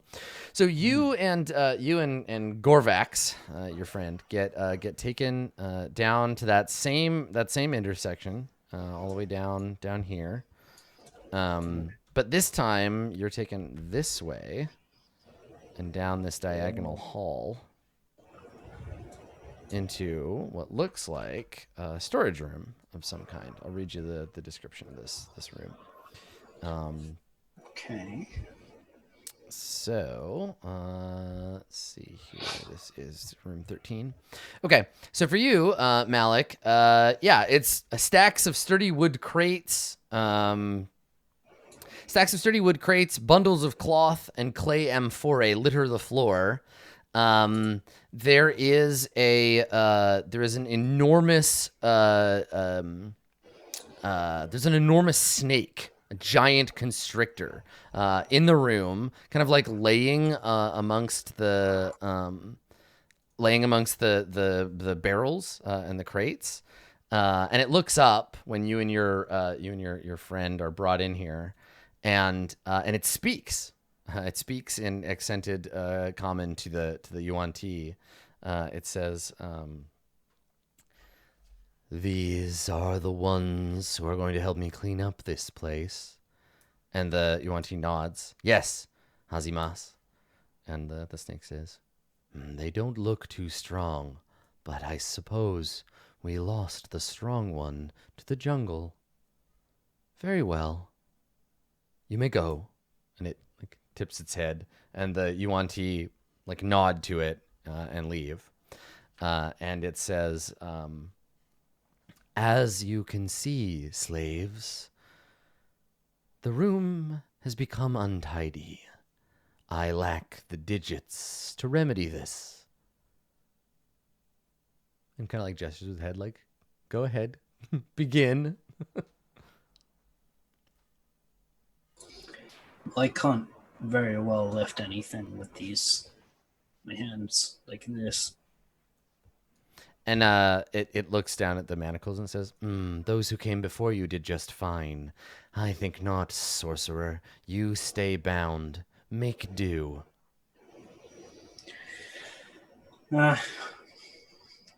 Right. Well, where do you want everything to go? And he looks and says, "The room has become untidy. The brood guard care not for order like I do. Arrange them pleasingly along the walls so that they may be accessed more readily." All right. Well, I'll make a start. Okay. All right. So you start to clean up. It's not that hard, right? You're just picking up the boxes and putting them up on piling them up and finding stuff that belongs together, and they're all relatively well labeled. The place contains equipment, right? Stuff you'd find in an explorer's pack. You find cloth, and they have some raw metal. There's salt and spices, chests containing rope, lanterns, just supplies. It's a supply room.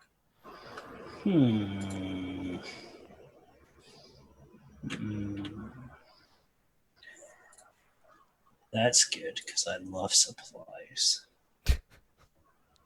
Potentially. Is this when you push a crate over on top of the snake and kill it, and you're like, "Supplies, motherfucker"? I would love to. That's what I'd do. Do you reckon they have any supplies of phosphorus? No, they don't have spell components laying around for you to use. What if they don't know their spell components? Their leader is a spellcaster. He's got his own spell components elsewhere. No, I mean there isn't anything that you can necessarily like anything special you could dig for without being able to like break open the crates and like get in there.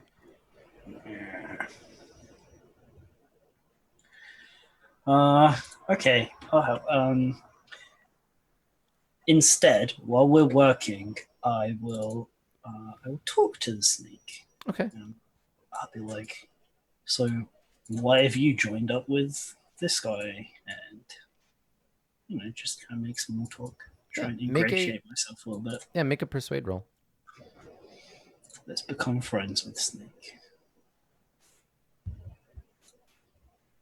Friends with Snake. Jesus. Okay. Yeah, I mean, Ozzy Moss, the giant, seemingly intelligent, uplifted constrictor, it seems eager for conversation. Yeah, it isn't a like quiet worm, back to work. He just lazily like flops around the room, moving out of the way occasionally for you to pick up a box. But if you want to talk, yeah, he's happy to like chat with you. So yeah, what did you say?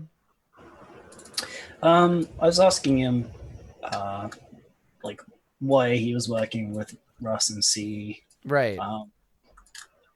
I think I kind of go with the angle of like, well, I did offer to join forces with him, but then he decided, I don't know, he didn't like the look of my friends, and he started fighting with them, and I was like, okay, fine. I just defended myself. And. So yeah, he says, before I was blessed with speech, I dwelt alone. I remember eggs, hatchlings, but all a distant memory across the shore of my awakening. When I learned that I saw this world more like a man, I sought out others. Unfortunately, I seem to be alone in the world, unique in my way. These Yuan Ti are the closest I can find to kin. Their worship of the night serpent pleases me. Perhaps she had a hand in my changing.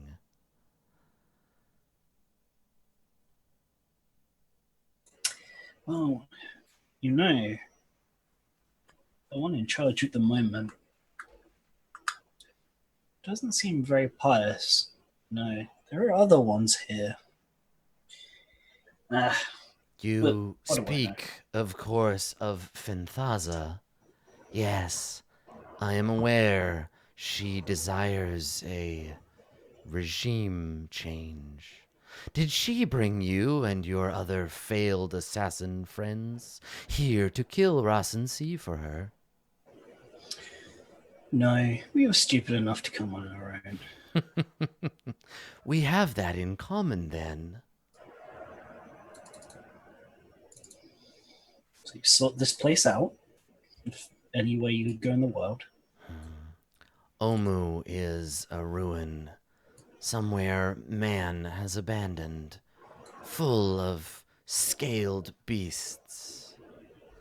I felt it a place well enough to call home for now. I do not care who rules it, save that Ras and Sea keeps me fed. And like honestly, I don't know, like it's hard to imagine, but looking at Azimas, like he's pretty fat. He's kind of a fat snake. Like you look back at the door, and it occurs to you that like maybe this big boy would have a hard time even getting out of this joint, let alone like he's like, no, I like it here in the storeroom. I could leave anytime I want. I'm not too fat to fit out the door. Fuck off. But yeah, like this is a snake that just has food brought to it and has not gone hunting in a time. Like it's a big boy, big chubby snake. And yeah, and he just looks at you like, they keep me well fed. What's through there behind you? Anybody in there? Caverns, tunnels belonging to the Hydra. Oh yes, the Hydra. We're acquainted as well. I have always been of the mind that one head was enough. I most certainly agree with you. It was barely using those other ones anyway. Do you know what awaits you here in the Fane now that you've been captured? Hopefully, a good set of benefits, some options for personal advancement through hard work, and If I were to imagine your destiny, I might say, not strong enough for labor, but not fit for the harem either, I think. A bad end for you, I imagine. well,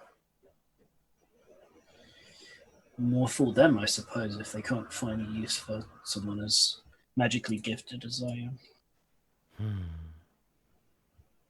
The Yuan-Ti are jealous of their power. Ross and C would not see you as a valued lieutenant, but a threat. Outsiders often are this way, I've found. Isn't he one as well?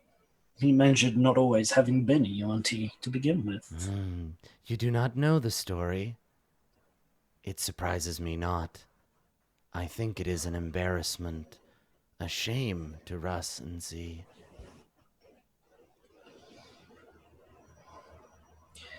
Yes, well, he's only got a matter of time, hasn't he? Until, well, whatever it is that happens to everybody else happens. And then what will happen here? Necromancer or no, the same thing happens to everyone in the end. Now we'll see if we can outlast him. I don't.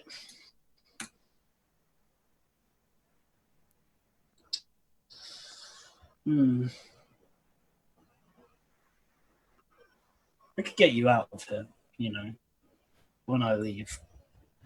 Why would I want to leave? There's so much in the world that you don't know about. You've simply been in this jungle and then this single room in a dungeon. I have no desire to explore. No, I don't believe that for a second. I think everybody and everything, as soon as it's aware, has a yearning for knowledge at least. Are all talking hairless apes so presumptuous?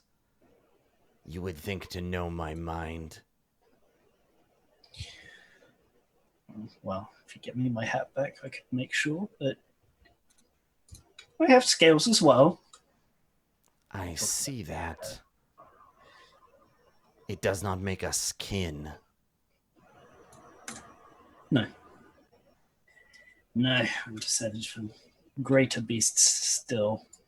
Whether there was one of those here. And you can see you're starting to like annoy or frustrate him. His tail is like sort of waving back and forth, and he like knocks over a bunch of boxes that you had just stacked. And he looks at them and he says, "Oops, better clean that up." I look around. The gods have like left, haven't they? You don't see them in the hallway. Oh, I could fucking kill this snake. You got one hit point. I got one hit point and I can't actually. Good fucking luck. No, I need that. I need those somatic components. I can probably do it.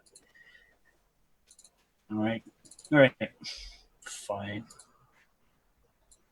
I will presume no longer. I'm going to get on with this. Return to my prison. Let's go back to Leave your you- labors just quietly. Okay. Oh, yeah. The last word is like, I'll leave you. I'll go back to my prison. Leave you in yours. It's just like, fuck you. You're trapped here as well. Okay. All right. So later, everyone has returned to the been returned to your pits. Let's have Ishi. Let's have you make a wisdom saving throw. Okay, wisdom. Yeah. So you get taken to the lab, and they like inject you with stuff and poke you with things, and you get Han Solo'd. So we'll just make a wisdom save. Let's say DC 15. Not Constitution for. Well, it's wisdom to see. It's willpower, right? To resist, because they're torturing you to see if you'll be like, I stole the keys. Okay, put them in Malik's cell. So when we get back, we'll see if they're still there. That's all this really does. Okay. And also the whole like, did you okay? So yeah, it's just too much. They probably use some kind of Yuan-Ti truth serum on you, and and you spill the beans. Noth retrieves his keys. You hazily remember being told that you would live to regret crossing him or some other supervillain bullshit, but everybody gets returned to their cells, and then left there. But you also hear everybody being brought to the cells, so you can talk and like re-engage with each other if you want. You have some time to like plot or whatever if you want. Well, I had fun. I met a giant snake. How are the rest of you?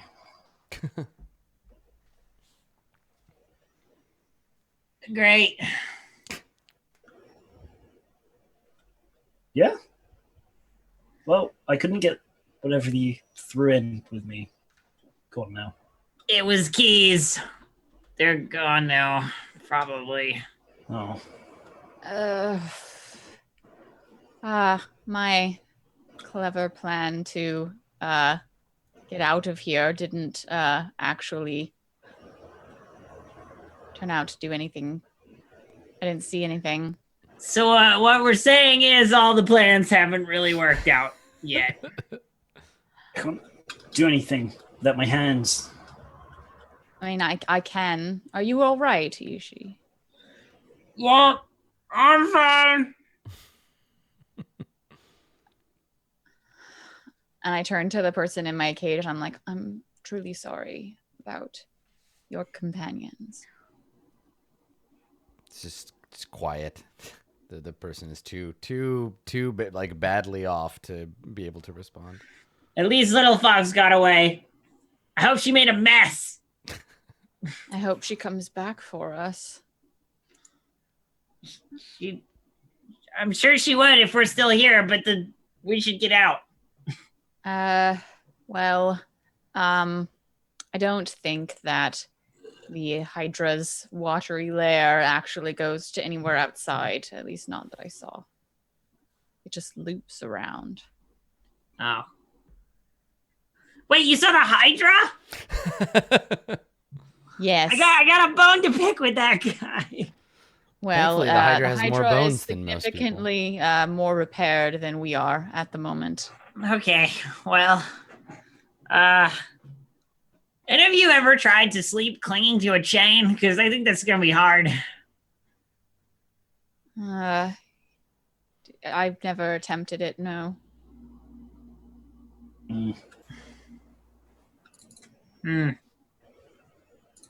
Okay, well, I tried to get out already. I don't have any other plans. I wish I could feed you, but I'm just alas. gonna wait for the next opportunity. It'll be fine.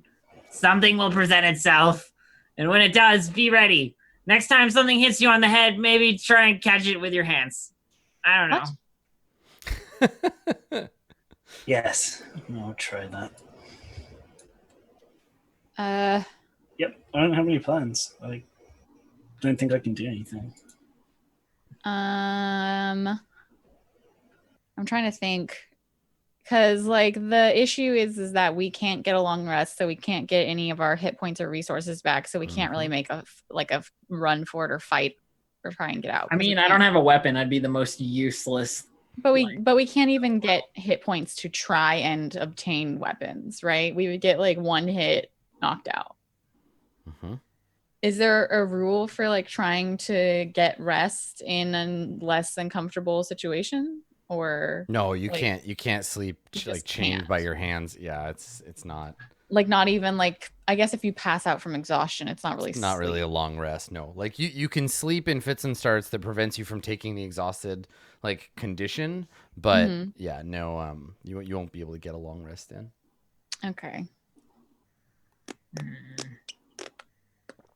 No, I don't know. Unless something happens, I think we're stuck. I'm just trying Just to. fine and fair. Like, we did this to ourselves, but I just can't think of anything. I'm just trying to see if there's anything else I can know. Look, the only thing I can think of is if I get taken back out and I can distract them long enough, I can hide somewhere and then, sneak around while they're not looking. But it's not a good plan. It didn't work out for me last time I had a plan. Hmm.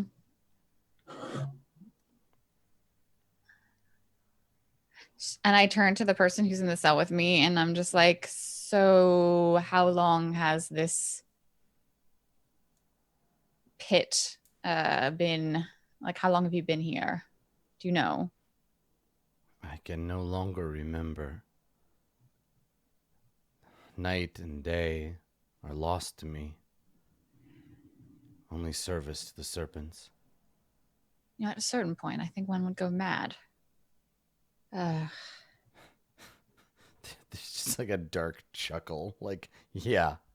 Like our third friend, right? Like, Yeah, like that guy. yeah. Oof. Well, perhaps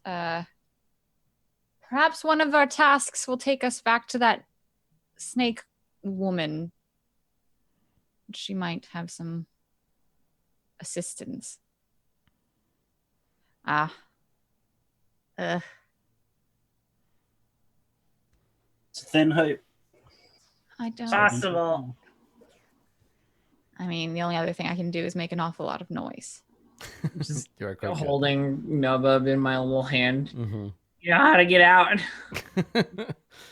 Nubba just like shakes his little head. No. Okay. All right. So, I yeah, think we gotta wait it out. Yeah. So, I mean, we go into the like the characters are enslaved montage, right? Like several days pass, and then a week, and then just enough time that we've lost track of it, right? Like you're forced to perform the various menial labors that the Yuan-Ti demand of you, visiting the storeroom to rearrange it, cleaning out the Yuan-Ti nests, mucking out the dinosaur pen. And every once in a while, someone is like you'll see more slaves come in and then get taken away and sacrificed. You hear, and that begins to be the prevailing narrative, right? People start to whisper like it's only a matter of time. The sacrifices begin to like happen more regularly. Sacrifices to the night serpent. And and you sort of settle into your new lives of being slaves to the Yuan-Ti down here in the fane of the night serpent. They feed you sludge essentially, but they keeps you alive, and they give you water, and they let you sleep in your chains. You never see Ross and C again, nor Fanthaza, never personally. Though, given that she's like a dream speaker for Dendar, you imagine she's the one responsible for the sacrifices. And I think at some point, like maybe days, months, who knows how long, some long time in, you're used to it by now, right? The sound of the gate opening makes you cringe in the way that it did the other prisoners who were first here, and so you've kind of like settled into that life. And one day, the sound is open, and the whining of the chain, and I think that you're all brought up, like all of the slaves, and the Yuan-Ti that are there with you. It's a mix of a bunch of them, Broodguard and Malisons, and it's a pretty big guard. And the person who has come to get you is Fantasia. You see her again. And I'm gonna show you her art again, just because she's so fucking cool. Because she's pretty. Yeah, because she's rad looking. So there's Fantasia, everybody. So she's there, and she looks at the group of you, and we see you. How, like, what do the characters look like now? Like, does anybody still kind of like look? How have you adapted? What does everybody look like? Malik, do you want to start? Do you have like just like your long hair and this like crazy beard from being the prisoner, or have you tried to like keep yourself together? The hair would have done the same thing. Eventually, like folds in on itself into like a big matted like ponytail, probably most of it. And where he kept a goatee before, he like grows a full beard. Okay. He wasn't built before, but now he's kind of looking a bit emaciated. But yeah, I think his some of his dragon scales like kind of like fall off or like chip and stuff. Yeah. And lose their color because he can't use his magic anymore. Yeah. He's like been such a long time. So he's looking like a bit more human, a bit more like frail. Yeah, frail and human. Stuff. Okay, cool. He's not in a good way. Yeah, what does prisoner Arcturus look like? Do Tritons grow beards? Do you have like a wavy beard of kelp? No, he doesn't have Kelp facial hair. I think what happens is that like the like kind of like oily sheen that you would see on like a oil on the like asphalt kind of like his scales and his skin and his hair get that kind of like oily. But I think that like being as he is, like there's still water here and he is like very religious and he can still cast guidance. So I feel like his like when he's down here, he still like does like a bunch of however you pray to Astitia and probably is still annoying to whomever is in the cave, the pit with him, and like maybe like if like the day that they get food, he'll like do, I don't know, he's very strong too, so like try to keep his strength up because he's like encouraged that like he's not meant to die here or else he'd be dead already. So yeah, I don't think he's not letting himself go. I can still cast spells. I have some. So I wouldn't use them until I needed it. Like if they forget to feed us for a couple of weeks, like maybe I would use my create food and water because I have one. But yeah, like I'm okay. I just look like I've been in a pit of muck for a while. Okay. What about you, Ishi? Were you able to resist how long before the kobold nature of like just being the good prisoner sets in? Yeah, I mean, I think Ishi is like the quickest to succumb to like that Stockholm syndrome sort of feeling where it's like, okay, I'm a prisoner. Like, we'll deal with this until I'm not a prisoner. But she's also probably the easiest like bounce back. You know, it's one of those things where it's like her mentality is that you just like deal with what you're dealing with right now. And she's kept trying to do things. I bet over the course of this whole period of time, there have been a bunch of times where she's like slipped off for 5 minutes and then been captured again and tortured a second time, you know, or like that kind of stuff has happened a lot, I think. So, and I also think she's taken to like speaking to Nubub a lot more because she doesn't have a conversational partner down in her little pit. There's no one to talk to. So there's a lot of like talking to herself, but it's just talking to her pet, you know? Okay. Yeah. Okay. All right. So you're brought up from the pit, all three of you. Your friends are returned to their hole, but the three of you and Fantaza and like her brood guard are with her, and she sees you. And Arcturus has enough presence of mind to like try and like push his hair like back into some semblance of like tidiness. and she says, "You three failed me once, but time is doing what you could not. The master, Ross and C, wishes to speak to you."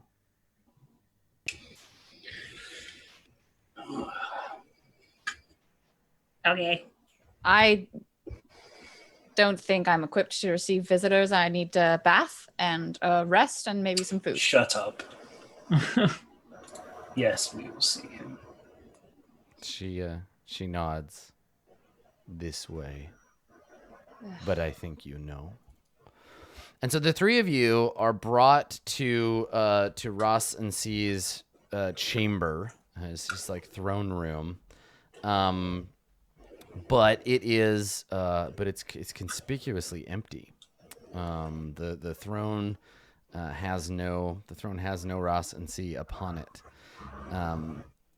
So from here, you can still see they couldn't wipe the floor clean enough. Like in the grout of the tiles, there's like blood from the fight still. like it's just there's stains on the floor. There's chips in the pillars from where the champion's sword like bit into it. The whole place has kind of a sepulchral quality. And Fanthaza sees the two Malisons that are guarding the place, and there's some like brood guard around. Like they kind of linger. There's a sort of a weird vibe here that I think you can tell is like fearful or like there change is coming. It feels like a hospital. It feels like you're in like the hospice ward of a hospital. Like they're waiting for something that no one wants to happen. And Fantaza says to one of the Malisons, "As the master demanded, I have brought the prisoners. You see, they are unarmed." And the Malison like looks at her like bitterly. There's a lot of tension in the room. And he reaches up and presses one of his hands, his human hands, because it'd be really stupid if it was a snake arm. Presses it to a panel on the wall, one of the bricks, and pushes it in, and a door slides open. And you are reminded of the disappearing act that Ross and C pulled during that battle months ago.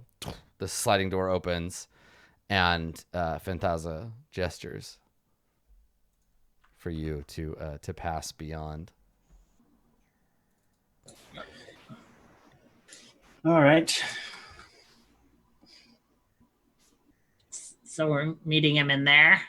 And she, Fantaza nods and she says, "This is not for me." So you come in and you can see the room as you see here, the sanctum of Ross and C. Shadows dance over this opulent bedchamber. Cushions lie in one corner and decorative shields line the walls. And these shields are like ancient. Like, and they all look like they've been like used in battle. Malik, you recognize them as being like early Omuan. And treasures you can see heaped about the room. Gold and silver coins, a gilded harp, a jeweled wine flask, pillows of silk and fine clothes, human clothes, draped over wooden mannequins. To the east, an engraved stone disc is set into the floor of an alcove, familiar to you. To the west, a rectangular steel plate mounted on the wall was at one point polished to a mirror-like sheen, but also bears deep gouges in it.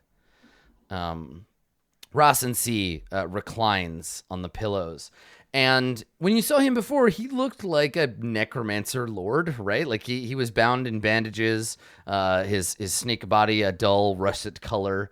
I'll give you the Ross and see.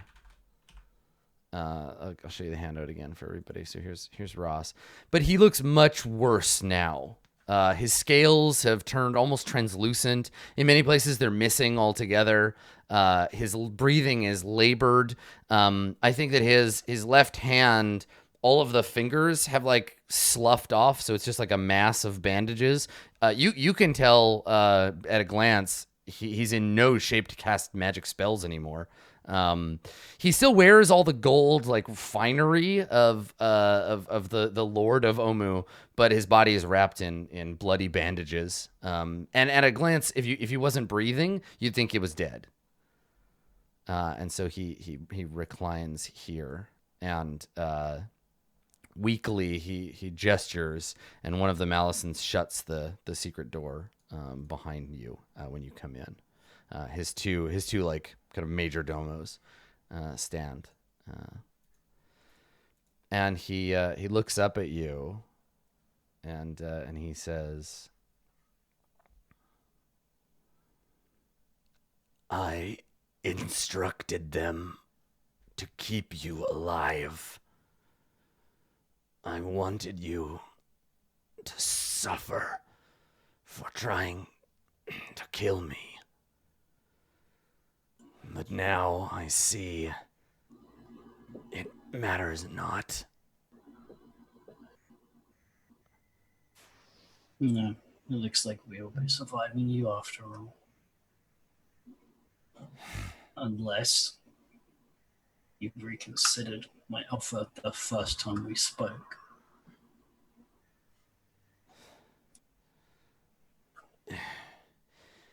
If Sararak has abandoned me, there will be nothing you can do.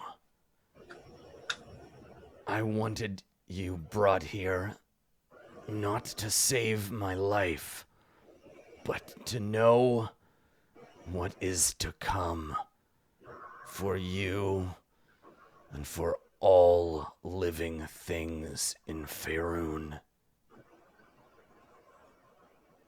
There is a doom growing beneath the jungle, fattened on souls.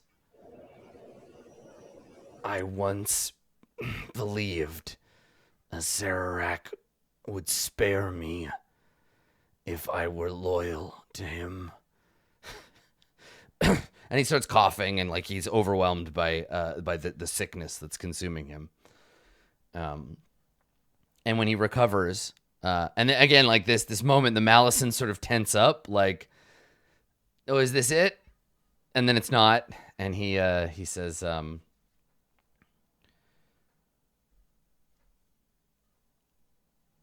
"Sararak, in his way, is pure in a way I could never have been.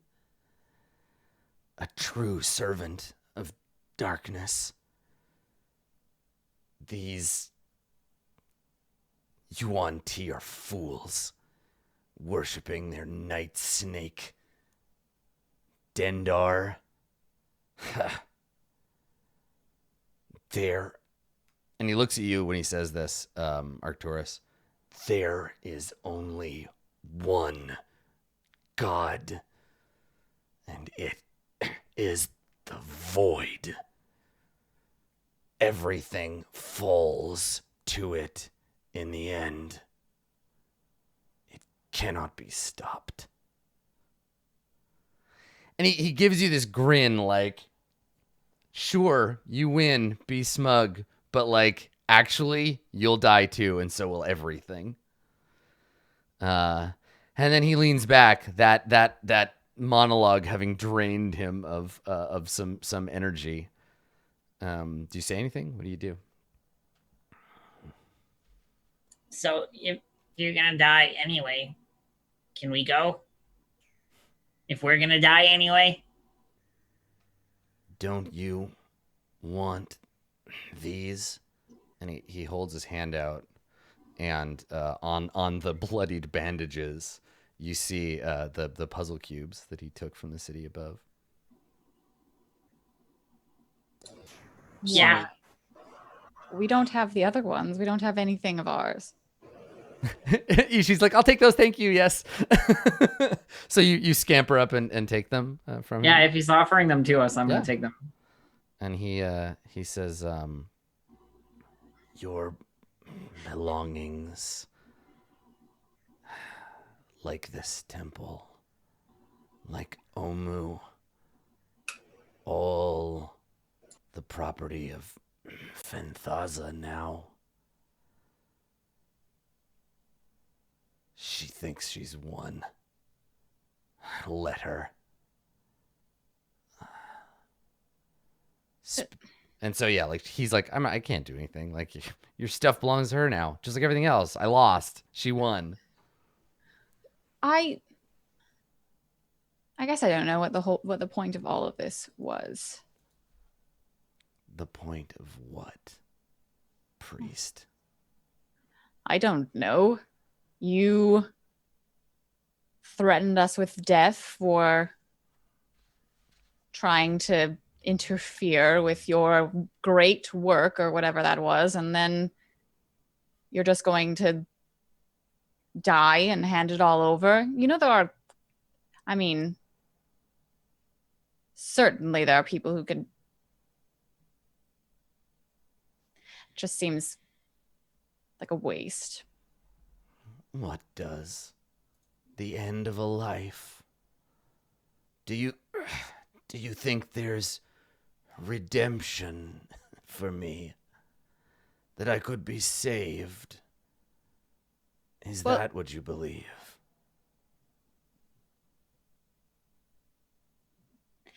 Not necessarily. I mean, you fought so hard months ago, or however long it was. I really don't know. And now you're just giving it all up. It just seems like a change of character. But whatever.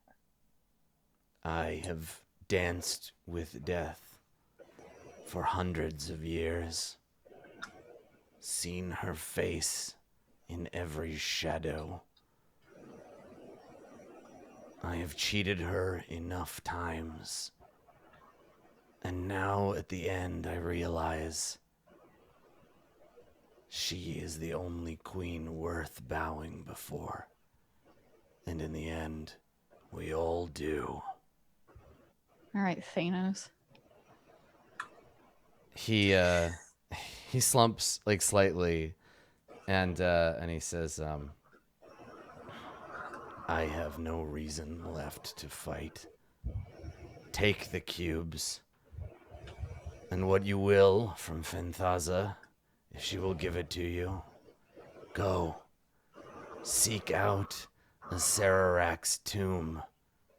You will find within it only horrors and your own demise. Sounds like staying here. He nods. I will meet death here. I have a quick question for you, Adam, because I don't quite remember. Yeah. What was it that we promised the Naga? Did we say that we would kill him? That you would end his reign, yeah. That you'd finish him off. But he's gonna die anyway, so you don't have. It's not like you have to do anything. Like he's dead. I just wondered if, like, because Arcturus, like, I mean, it was a vow, right? And there was like a magic part of it. No, yeah, you're fine. If he dies, you're. It's not. Yeah, you're not gonna get screwed out of it here. I just wondered what, like, he would think. If it's just like he has to be gone, then it's fine. Like, you know, whatever. What is it? What is this Acererak? What do we end in? Acererak is a power greater than I had ever seen. He came to me promising vengeance, power, and for a time, I had it. I think that he has grown tired of this place and left us behind. A rotting poison in the heart of the earth. Perhaps you will come to harvest the corpses once we've all died. I was a fool. You cannot bargain with death.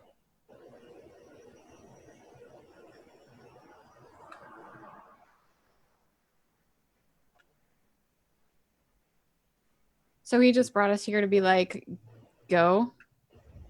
Yeah, basically. We're not planning to bargain. You're not going to kill us. And he shakes his head and he says, I finally understand now why Ubtao left this place.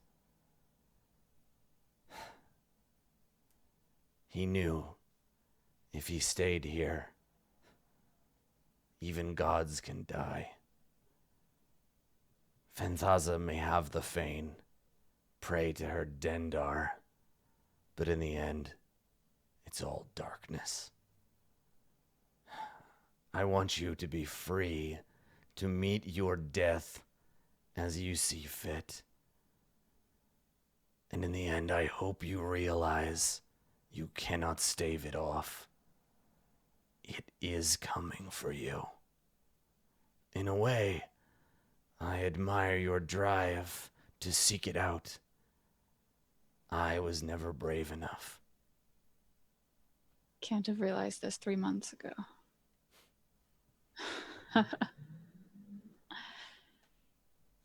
Well, We'll go speak to Fantasia. Thanks for the cubes.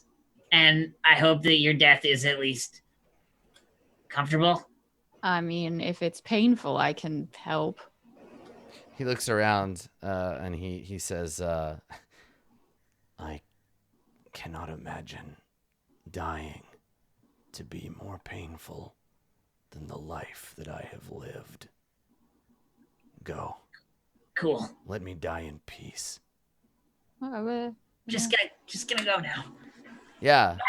And then the Malison like reaches up and presses the panel, and the three of you go to leave the room. And I think the last shot of this part before we go to break, the last shot is of Russ and C just laying in his opulent nest, his opulent den, and breathing his last breath while these Yuan-Ti stare on at the foreign necromancer who led them for so long, finally gives up and is taken by death.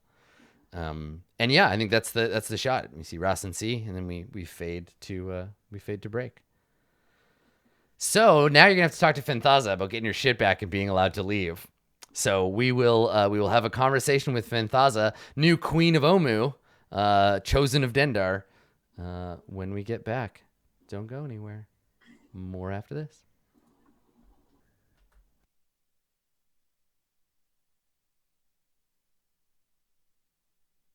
Send your adventuring party deep into the jungles of Chult. The Roll20 module of Tomb of Annihilation includes the full contents of the original D&D book and adds immersive features like dynamic lighting on all battle maps, character sheets with one-click actions, copy and paste quick encounters, and other interactive features like puzzles, and a player's map of Chult. Your next campaign can begin with just a few clicks. Get your copy today on the Roll20 Marketplace.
Hello, everybody. Welcome back. Going into part 3 of today's episode of Roll20 Presents Tomb of Annihilation. And Rossin C just got annihilated by his own spite and also evil magic from another universe. But he has died. He's been left alone in his tomb of silk pillows and gold. And the group of you have returned. And Fantasia, whoever the first person out of the chamber is, Fantasia looks at them expectantly like, well, is it over? Yes. I guess, yeah, okay. She doesn't say anything. She's just looking expectantly. Yes, he's died. The curse has taken him. Again. Don't know how many times he would have... How many lives he had before this one. It seems like at least a few. And she sneers and she says, as much as I hated him, as much as I knew he would lead us to ruin, he did secure all this for his people, adopted though we might have been.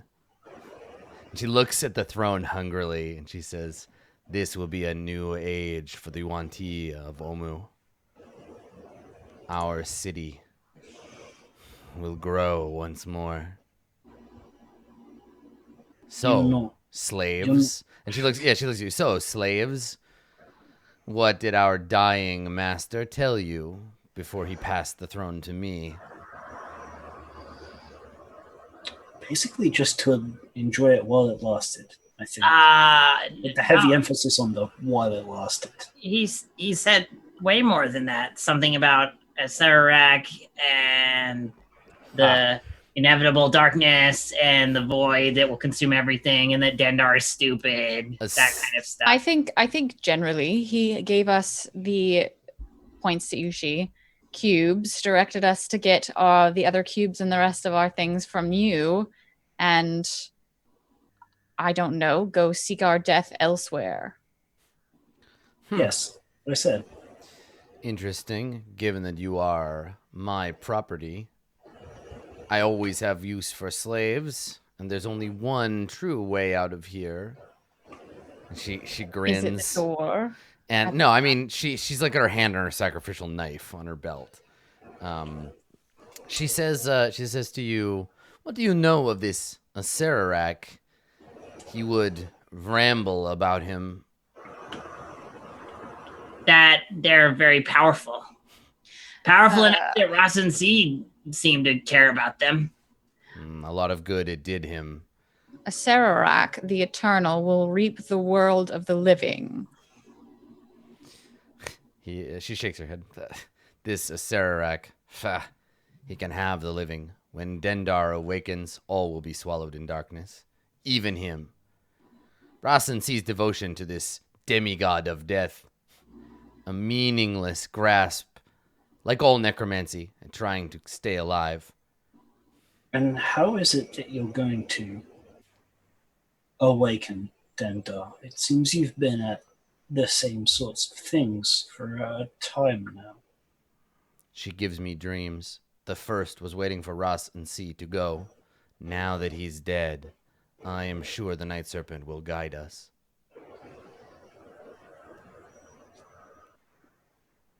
Mm.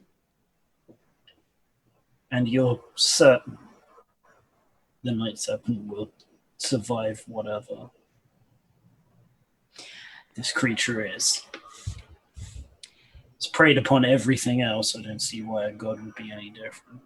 You know, Ross and C was convinced that his demigod would hold a special place for him if only he followed his, well, strange form of worship.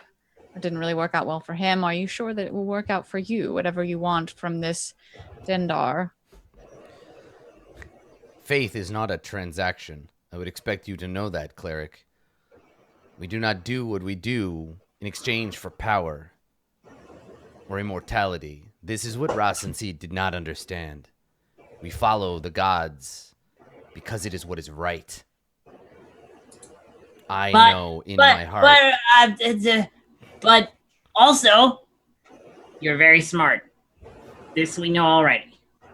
Very smart. So, of course, you're going to want to hedge your bets too. You know, make sure that bad stuff doesn't happen to people that you like or you know, from other bad stuff that you don't really know much about because you don't know much about it. But we're expendable, I say, like, Yeah, gesture. what about us? We're shit, right? We're expendable. And you know that we're willing to do stupid, dangerous things. You saw us try and do one. Having a demigod in your backyard, on the other side of Omu is probably quite dangerous. So we could go and look for this Sararak and try and deal with it for you. In the end, you lose nothing because we're not UNT and we're not valuable and you can get anyone to shovel Triceratops poop. But we'll go and we'll The brood, very reasonably. when you say that, the brood guard all look at each other like, oh no, if Ishi leaves, then we're gonna have to shovel the poop. But Fantasia is like, she's actually listening. Make a persuade check. Okay. I see where you're going with this, and there's a hook here that you don't know about, but you're doing a great job. Okay. Do the thing. Or persuasion check, you said? Yeah. Oh. Okay. So she says, what makes you think if you could not defeat Rasen C that going into the lair of his god, you think that you can kill him? I don't think you have the skill or the strength to do so. But this time we won't walk in all the way in to the ambush. This time we'll be smarter about it. Last time, that was a mistake. We've survived all the way up until now. We got to Omu. We got 8 of the cubes. Like, we were doing really well. And then we made one mistake. I don't think we're going to make that same mistake a second time. So, and she looks at Malik.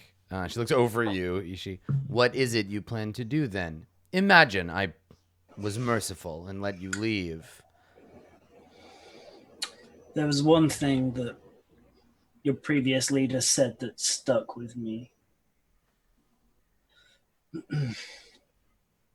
You can't bargain with death. I think that's what she's saying. We will not make this mistake again. I mean, personally, I'd go and see the dragon. But what we'll do, well, you're right. Maybe we do not have the strength yet. But since coming to this land, I'm able to do things that I had scarcely dreamed of, as my power barely awoke within me. There is nothing to say that they will not grow further. End this Sararak. Leave your people be for now. You know I would never promise to hold a threat to my own civilization. But my friend makes a good point. We're expendable at this point. You do have some talent, even if Rasen C bested you. But the Yuan-Ti are strong. Perhaps the servants of this Sararak are not so. And as your friend says, she looks at Ishi, I would not risk my own people's lives. We have a greater purpose. Make a persuasion check.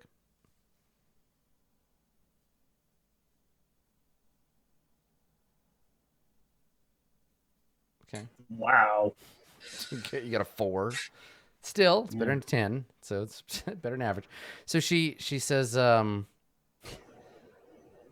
you are here because of a quest, given a task to perform by someone more powerful for you, in exchange for treasure. I know you're kind. I have a treasure that outvalues any other.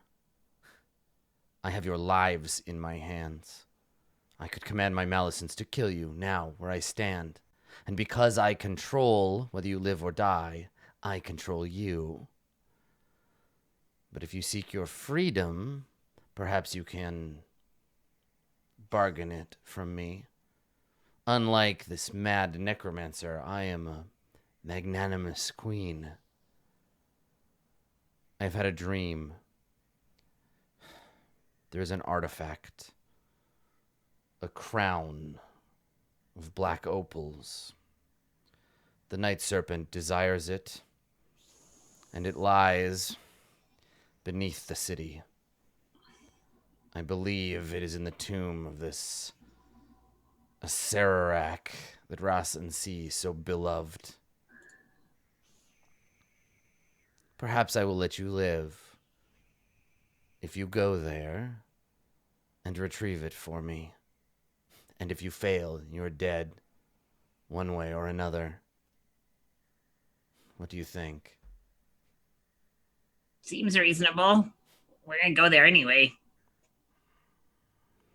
You are welcome to stay here and serve until you have outlasted your use, at which time you will meet a glorious end in sacrifice to mighty Dendar. A good end for creatures such as you. But I am willing to give you another choice. I think I'll pass on the pit and the chains, and then I had enough of that. But we should go. I just want to sleep. Plenty of time for that in the grave, I'm told.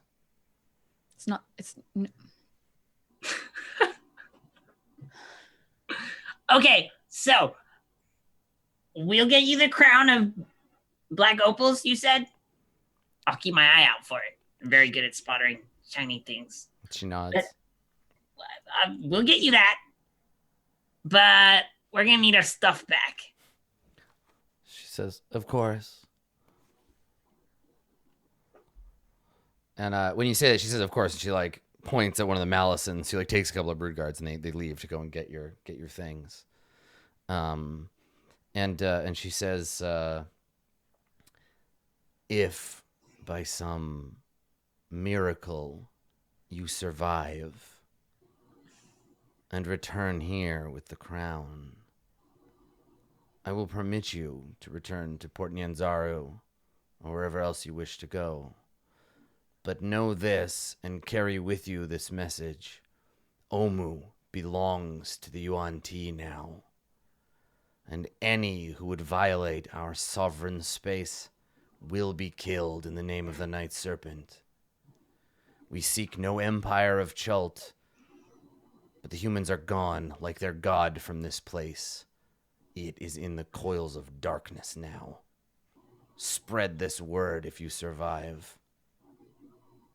Of course, almighty queen of Omu. And the Yuan-Ti return, the Malisons return with your stuff. And she says, I will send a clutch of my brood guard with you to escort you to this tomb to ensure you do not attempt to flee. Okay. I will have them wait at its entrance, and if you do not return, I will presume you dead. I do not trust you. So, yeah, sounds good. So the Malisons, they like shove your bags and your like balled up clothes and stuff back at you. Aha! I grab my hat, put it on. Yeah, which you haven't seen or felt. You haven't worn clothes in months. Right? Oh God! So they they hand you back your stuff, and she says,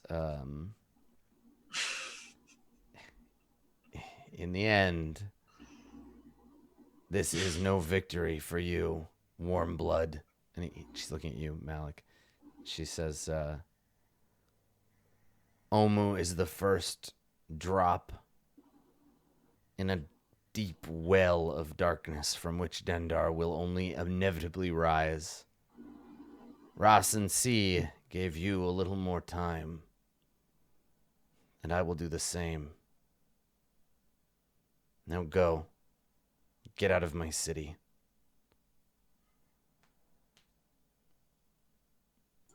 All right, we'll go find that crown for you now. Yeah, we're gonna go. Bye. Sorry. Oh God. Okay. I'd say thank you for your hospitality, but it's been really, really horrible. Yeah. Thanks for enslaving us, you giant prick. All right. So, as we return to yon map of Omu. Oh my god. Oh, poor Orvex. The group of you are it's like a huge map. It takes a second for my computer to load it. There it is.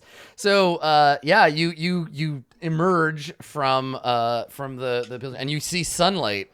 Horrible sunlight for the first time in a very long time. And we see you emerge from the lair of the Yuanti, and yeah, and you're brought back out into the jungle sky. Let's see what the weather's like. It's dry and sunny for you. Oh God! How many brood Like, goats did they get? Emerge blinking into the sunlight.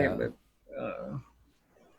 So it's a half dozen brood guard and three Malisons that have escorted you outside. What? Okay, let's we know where we're going. Let's go there. I cannot possibly attempt to enter the lair of this lich. No, of course we won't go in until we're ready.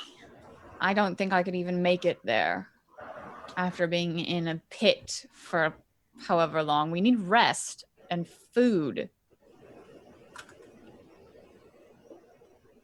I'm not sure who you're talking to. The Yuanti are not. like- They're like not paying attention to you.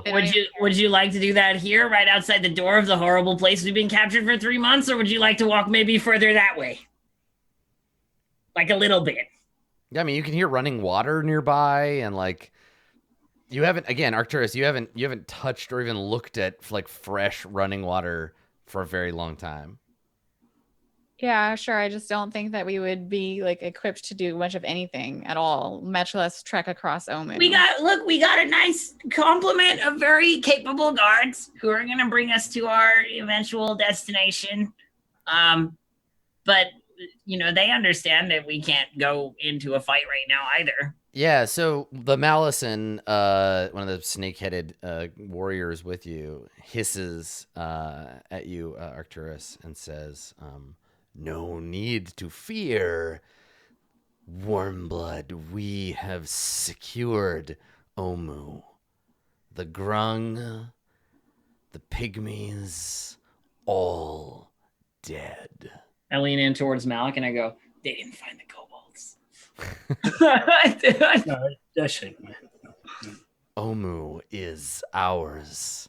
You are our guests and safe for now. I wasn't concerned about the fighting. I was more concerned about the distance. I'm very tired and haven't had a good night's sleep in, I don't know, forever. And he shrugs. Then rest. Just gonna stand and watch us while we sleep. Its little tongue just like flicks the air. I mean, we're still prisoners. Let's like. I say to Arcturus, like, they're gonna watch us while we sleep. Yes, probably.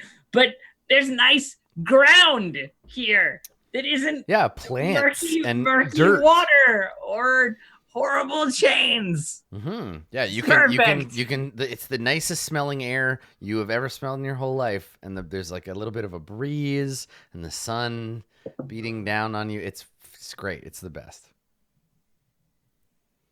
I mean, I suppose we can walk like a little bit in a certain direction. I think we need a long rest before we can do anything. I mean, Yeah, I of course. agree, but I like out of character. I totally agree, but we can do that at any point across Omu. I'm pretty sure that there's not going to be any combats until we. I mean, I'm not worried about combat. I'm just saying that, like, fictionally, Adam said that we haven't actually gotten sleep in weeks. We would not be able to trek across Omu.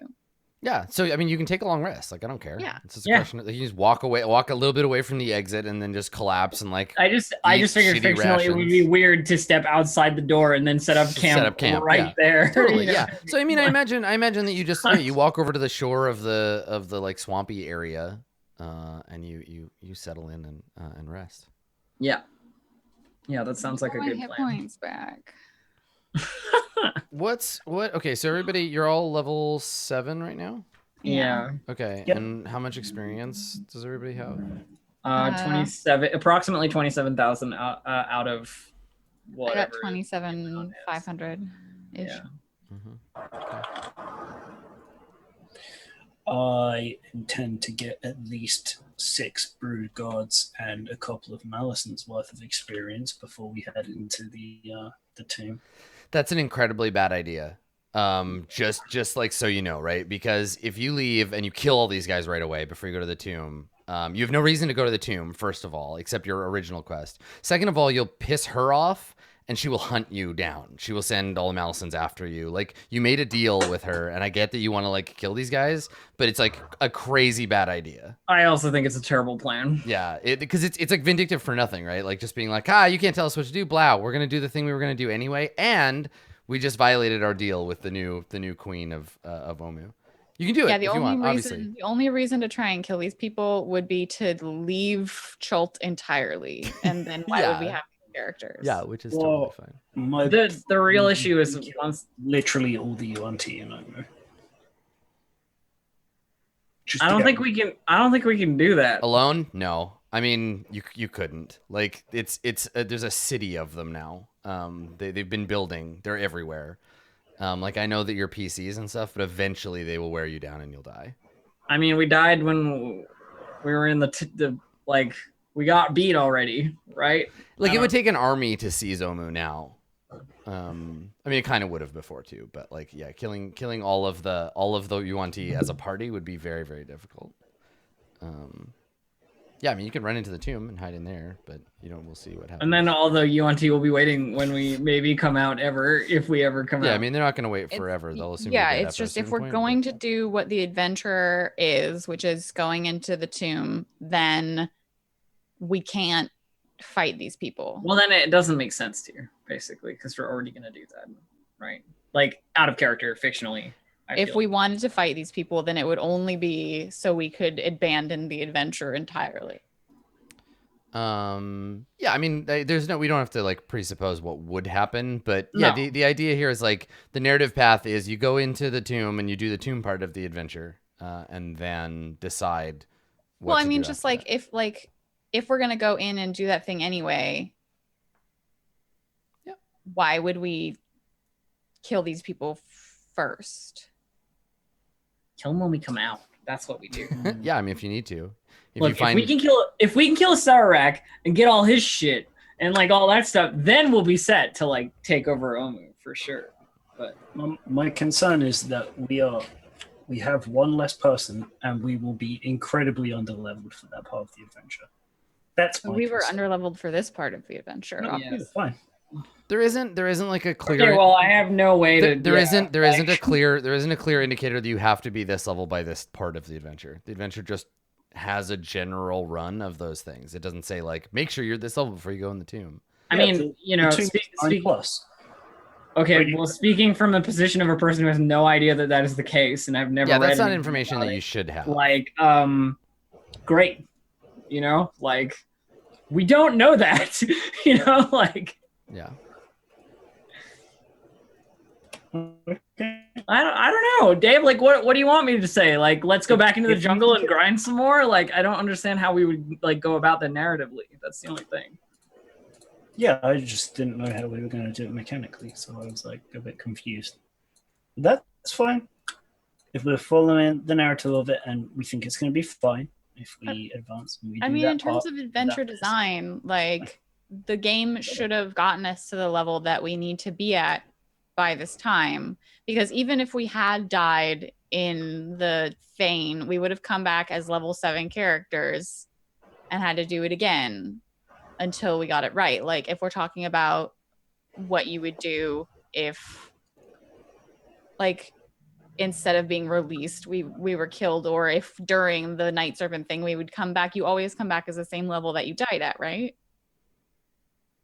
Yeah, I mean So- the concern is just that you're going into the tomb, and Dave is worried that it's going to be mechanically like too hard. But honestly, like this adventure doesn't care that much about that. Like it's not like you fought stuff that was way above your CR earlier, and there'll be stuff that'll be way below it. Like it's not. I don't think it's something you need to worry too much about. If it's reasonable, I have no complaints. Okay. My only concern was we went because we'd skipped a bit of the adventure. If that's not the case, I'm totally fine. Yeah, I mean you That was my only didn't concern. skip anything. What did we skip? The feign is designed that you could just walk in, talk to Ross and leave. Okay, fair enough. It's not I meant that you thought- clear every room. Yeah. Yeah, it's possible to do it without doing that. Yeah. Okay, perfect. All right. Well, okay, we're all on the same page then. Concerns are Good. assuaged. Yeah. Okay. Yeah. Cool. Oh, and that long rest though. I think that's good. Oh yeah, Yeah, I mean yeah. definitely. Oh, definitely, yeah. You're too weak to even really like head out into the jungle. So yeah, so you stop and you level up. So let me Wait, level up? or not level up. You get all your stuff back. You Long took the rest. Yeah. And let me see. There's some XP for let's see. XP for the quest that you did for what's her face. Okay, so I think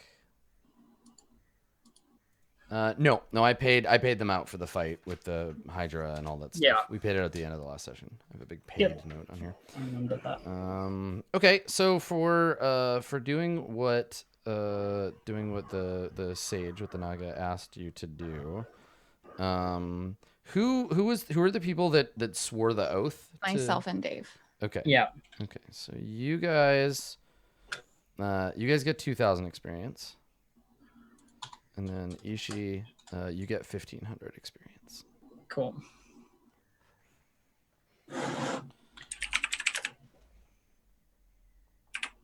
Okay. And I will, because she was there for most of it, I'll update Little Fox so we don't forget later.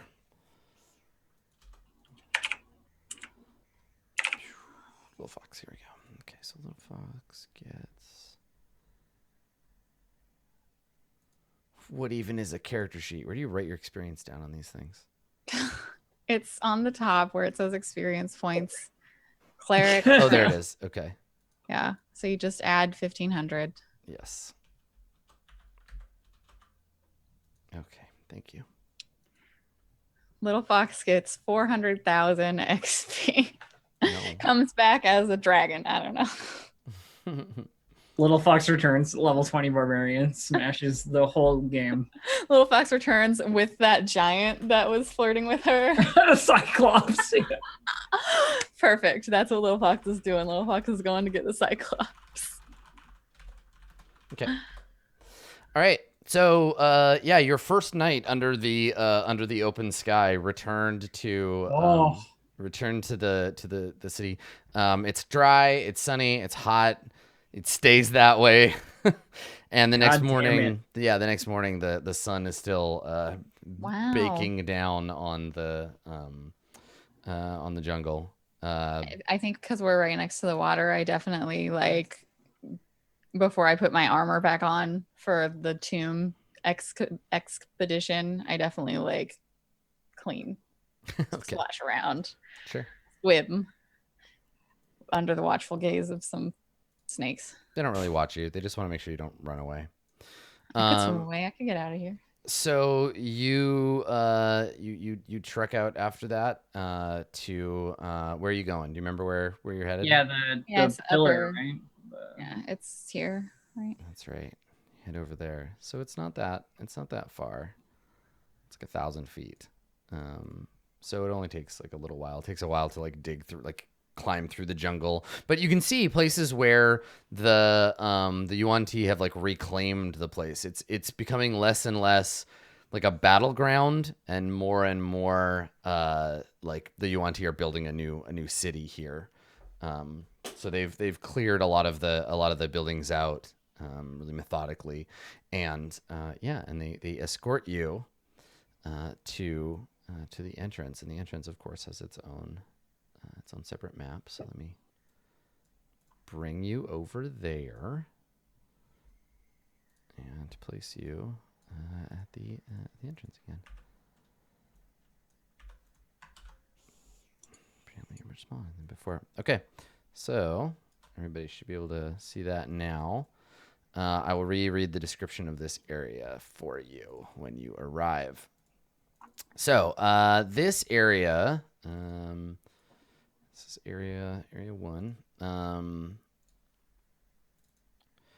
Gargoyles. Let's see. Yeah, this was the gargoyles all like watching. Yeah.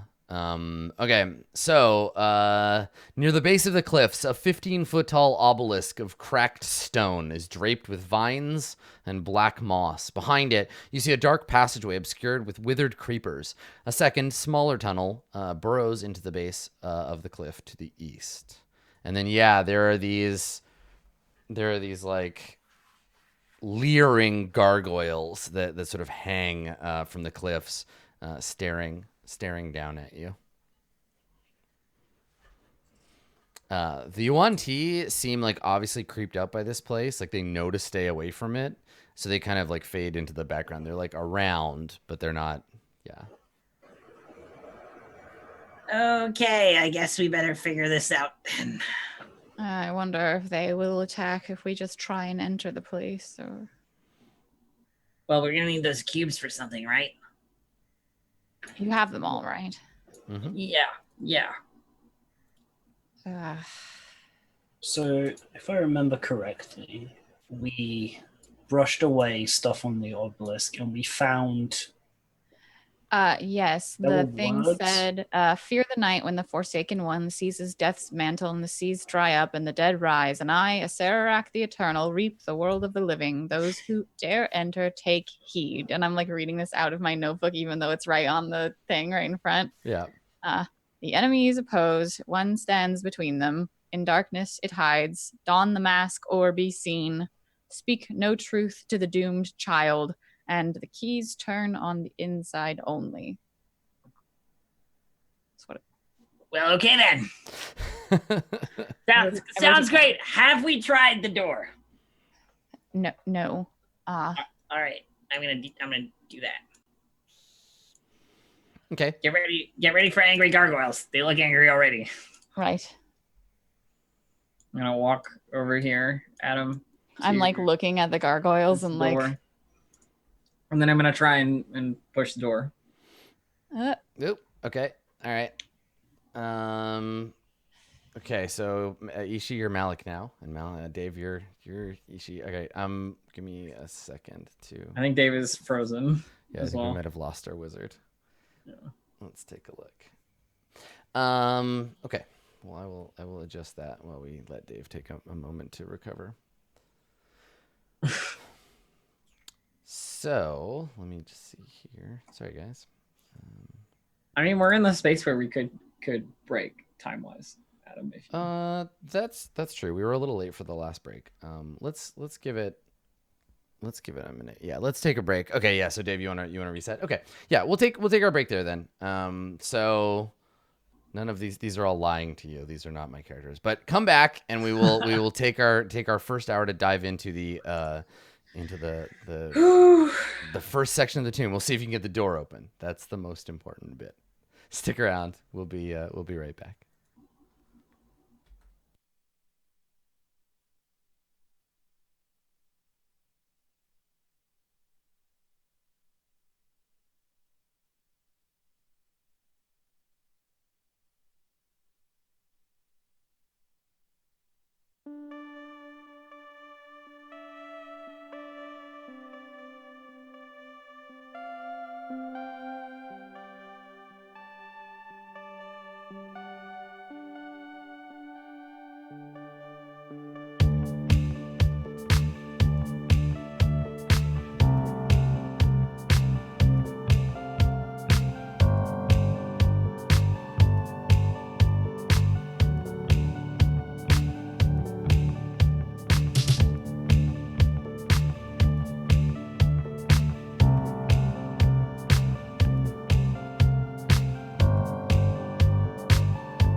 Hello, everybody. Welcome back.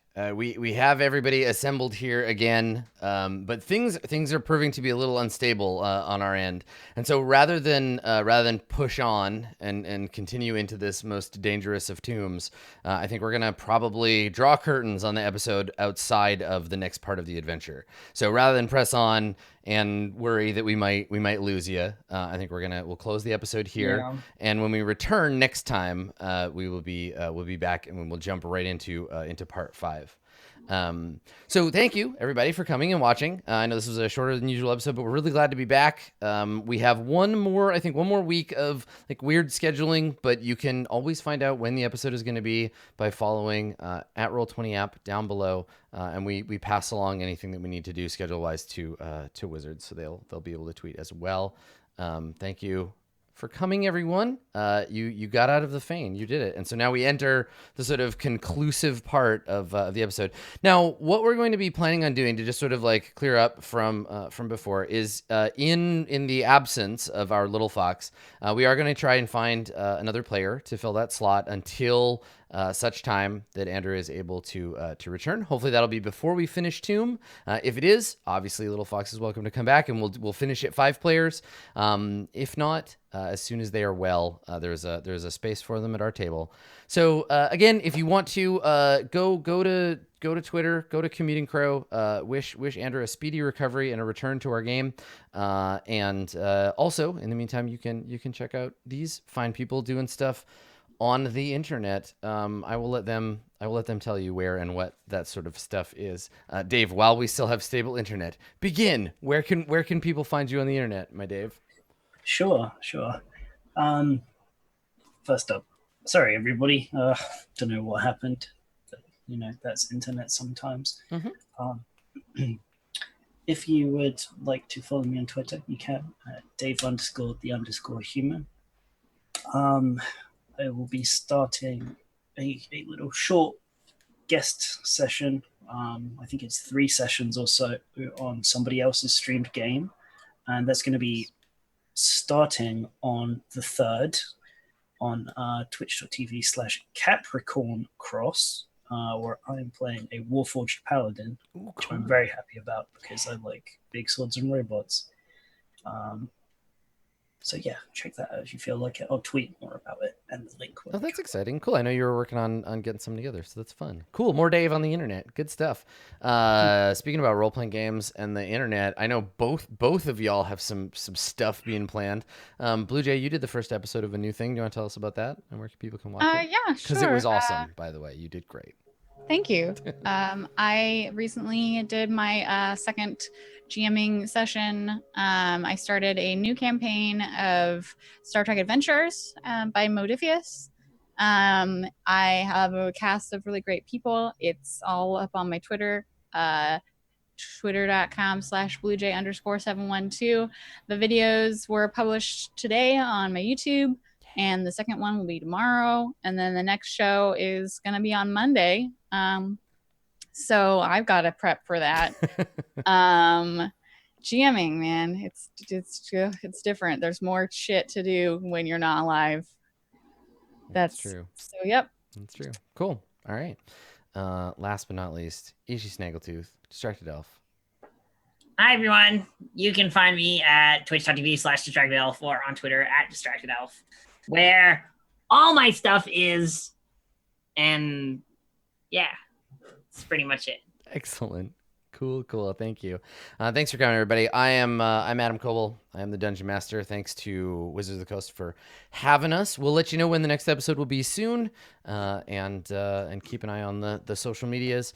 I did want to mention, if you are a fan of 5th edition Dungeons and Dragons and you like, I don't know, making characters, Roll20 has the new Character Mancer all done and ready for you, and paired up with it, the Player's Handbook, D&D Player's Handbook. So we wanted to present with you with this stuff, both the new material that obviously you've been missing in Roll20 comes along with the Character Mancer, and I got to do the voiceover for the cheesy voiceover for a commercial about the Character Mancer. I don't know if you saw this; it was great. I had a really good time. I've never done like VO with a director before, and so Soraya, another someone you might have recognized from the Roll20 cast, we were emailing back and forth, and so I would send a voice clip, and then she'd be like, "Yeah, could you do it again?" But like different. And I'm like, Okay, so everything in that, go watch the Character Mancer video, if only to know that every line that I said in there, I said like until it stopped having any meaning. I now feel the pain of people that do VO. I was like, well, cool. None of these words are English anymore. So go check that out. The Character Mancer will allow you to very quickly put together a 5th edition Dungeons and Dragons character. So if you have a character that has died and you need to replace them, or you just like fiddling with character making, the Roll20 Character Mancer is ready to go.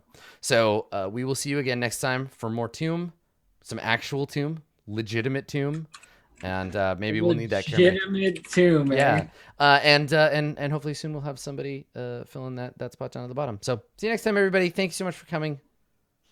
Bye.